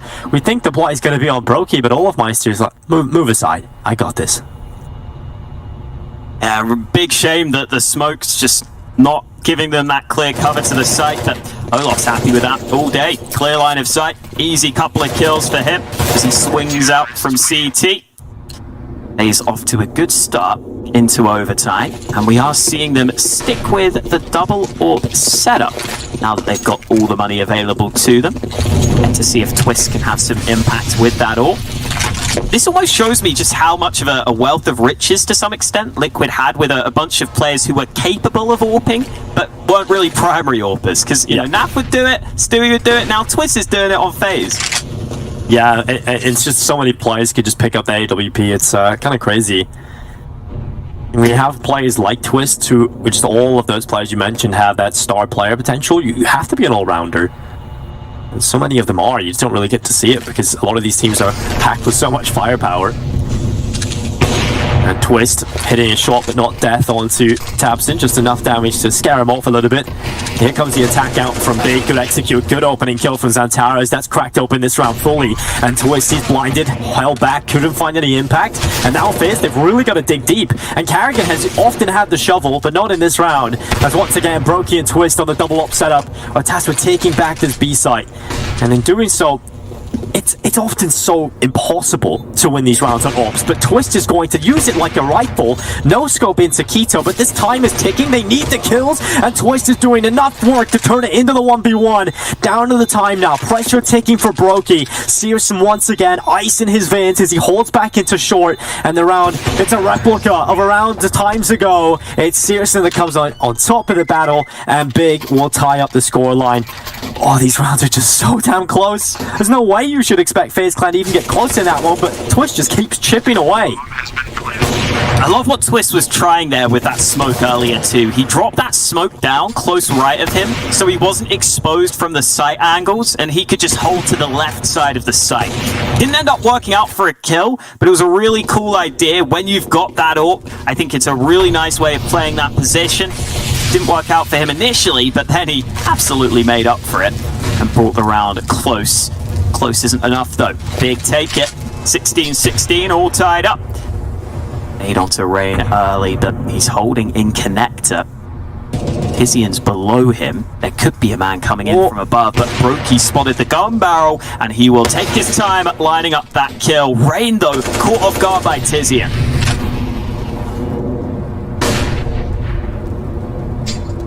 The gun barrels have been a big issue for Big so far, especially up towards mid. They've been giving away a lot of info. I like that position taken by Twist. Not only is that a kill, but that's also the bomb revealed inside of Monster. They don't have control of it. This is a nightmare for Big. You've given away the bomb. They know exactly where it is, and now they've got you pinned in there. Time is ticking. Utility starts to come in. They've reclaimed the bomb, but the peek out from Olofmeister only good for one kill. 2v2. Brokey's close to the deagle. Can't get anything. It's a no-scope from Searson, and now it's all on Carrigan again. He's got the shovel on his back. He's whopped it out. Can he get them out of the hole? The answer is just no. Xantares with the headshot. Another huge recovery from Big. It's just unbelievable how they turn those rounds around so consistently. And it really feels like it's coming down to their individuals more than anything else, which isn't always what we say for Big. We know they have capable individuals, but oftentimes it's their overall team play that impresses us. Here, the rounds have been so chaotic that we're happy to see no scopes from Searson. We're happy to see Xantares landing crazy headshots like he did there at the end. Because that last shot wasn't easy to land. You know, Carrigan spotted him early, but we can't focus on the previous round. We've got to go ahead and look at this one because we've already got action. It's Xantares who forces the fight early and gives Big the early lead. I'm loving the aggression and the confidence oozing from Big. You've seen 2 early fights coming in, Searson going for the connector peak, the aggression into water from Zantares, posting up Tizian in there, who has now just found a kill because of that early aggression. And FaZe Clan are down 2 players, and there's 1 minute and 15 seconds left in this clock. They've got to be able to crack things open, try and just find some sort of avenue of approach back into the round, and it's easier said than done because everybody from Big, like you just said, is having a fantastic showing today. They may not be, you know, the classic team play when it comes to utility and playing off each other, but it's team play of individuals. Look at the amount of kills across the board. 29 in Tizian, 25 is Antares. Everybody doing work. And now it's on Olofmeister and Carrigan to get a piece of that action. Olofmeister gets the first kill into the 2v4, but he has to be aware of this play from Zantares, and you just can't be aware of that. Zantares was on his right side. Olofmeister nearly reacts quick enough, but just not quick enough to get the kill. And Carrigan makes the last attempted play into the site, and Tizian is just ready for it. Up to 30 kills now for Tizian. 18 to 16. It's map and series point here for Big. Just one more and they're done. And it is very cool seeing this different facet of Big's game, like you were saying. Like, for a lot of other teams, I might be a bit questionable of this, but I feel like Big are a team who could absolutely use this. If anything, if they have some games like this every now and then, you could argue it gives them a bit more depth if they're willing to just get down and dirty and get drawn into the chaos, and they can come out on top. They're proving it right now. Pearson. He had an angle there to maybe pick off one, but probably would have been traded due to the double stack of players there, so at least he gets away. Keto will get the man advantage elsewhere, and Searson repositions for the longevity of the round, and so close to getting the second on a Brokey, eventually will, for the second time of asking. And FaZe Clan have been dished out what looks to be their last round. Twist and Olofmeister. An onslaught of players running Twist down. He's been fantastic in this series. I've enjoyed watching him throughout. From Inferno to the final rounds here of Overpass, Twist has delivered highlight moments, impact rounds. He's the whole reason we're here in overtime to begin with. But it just wasn't enough. And it's Olofmeister now taking his final steps of the round.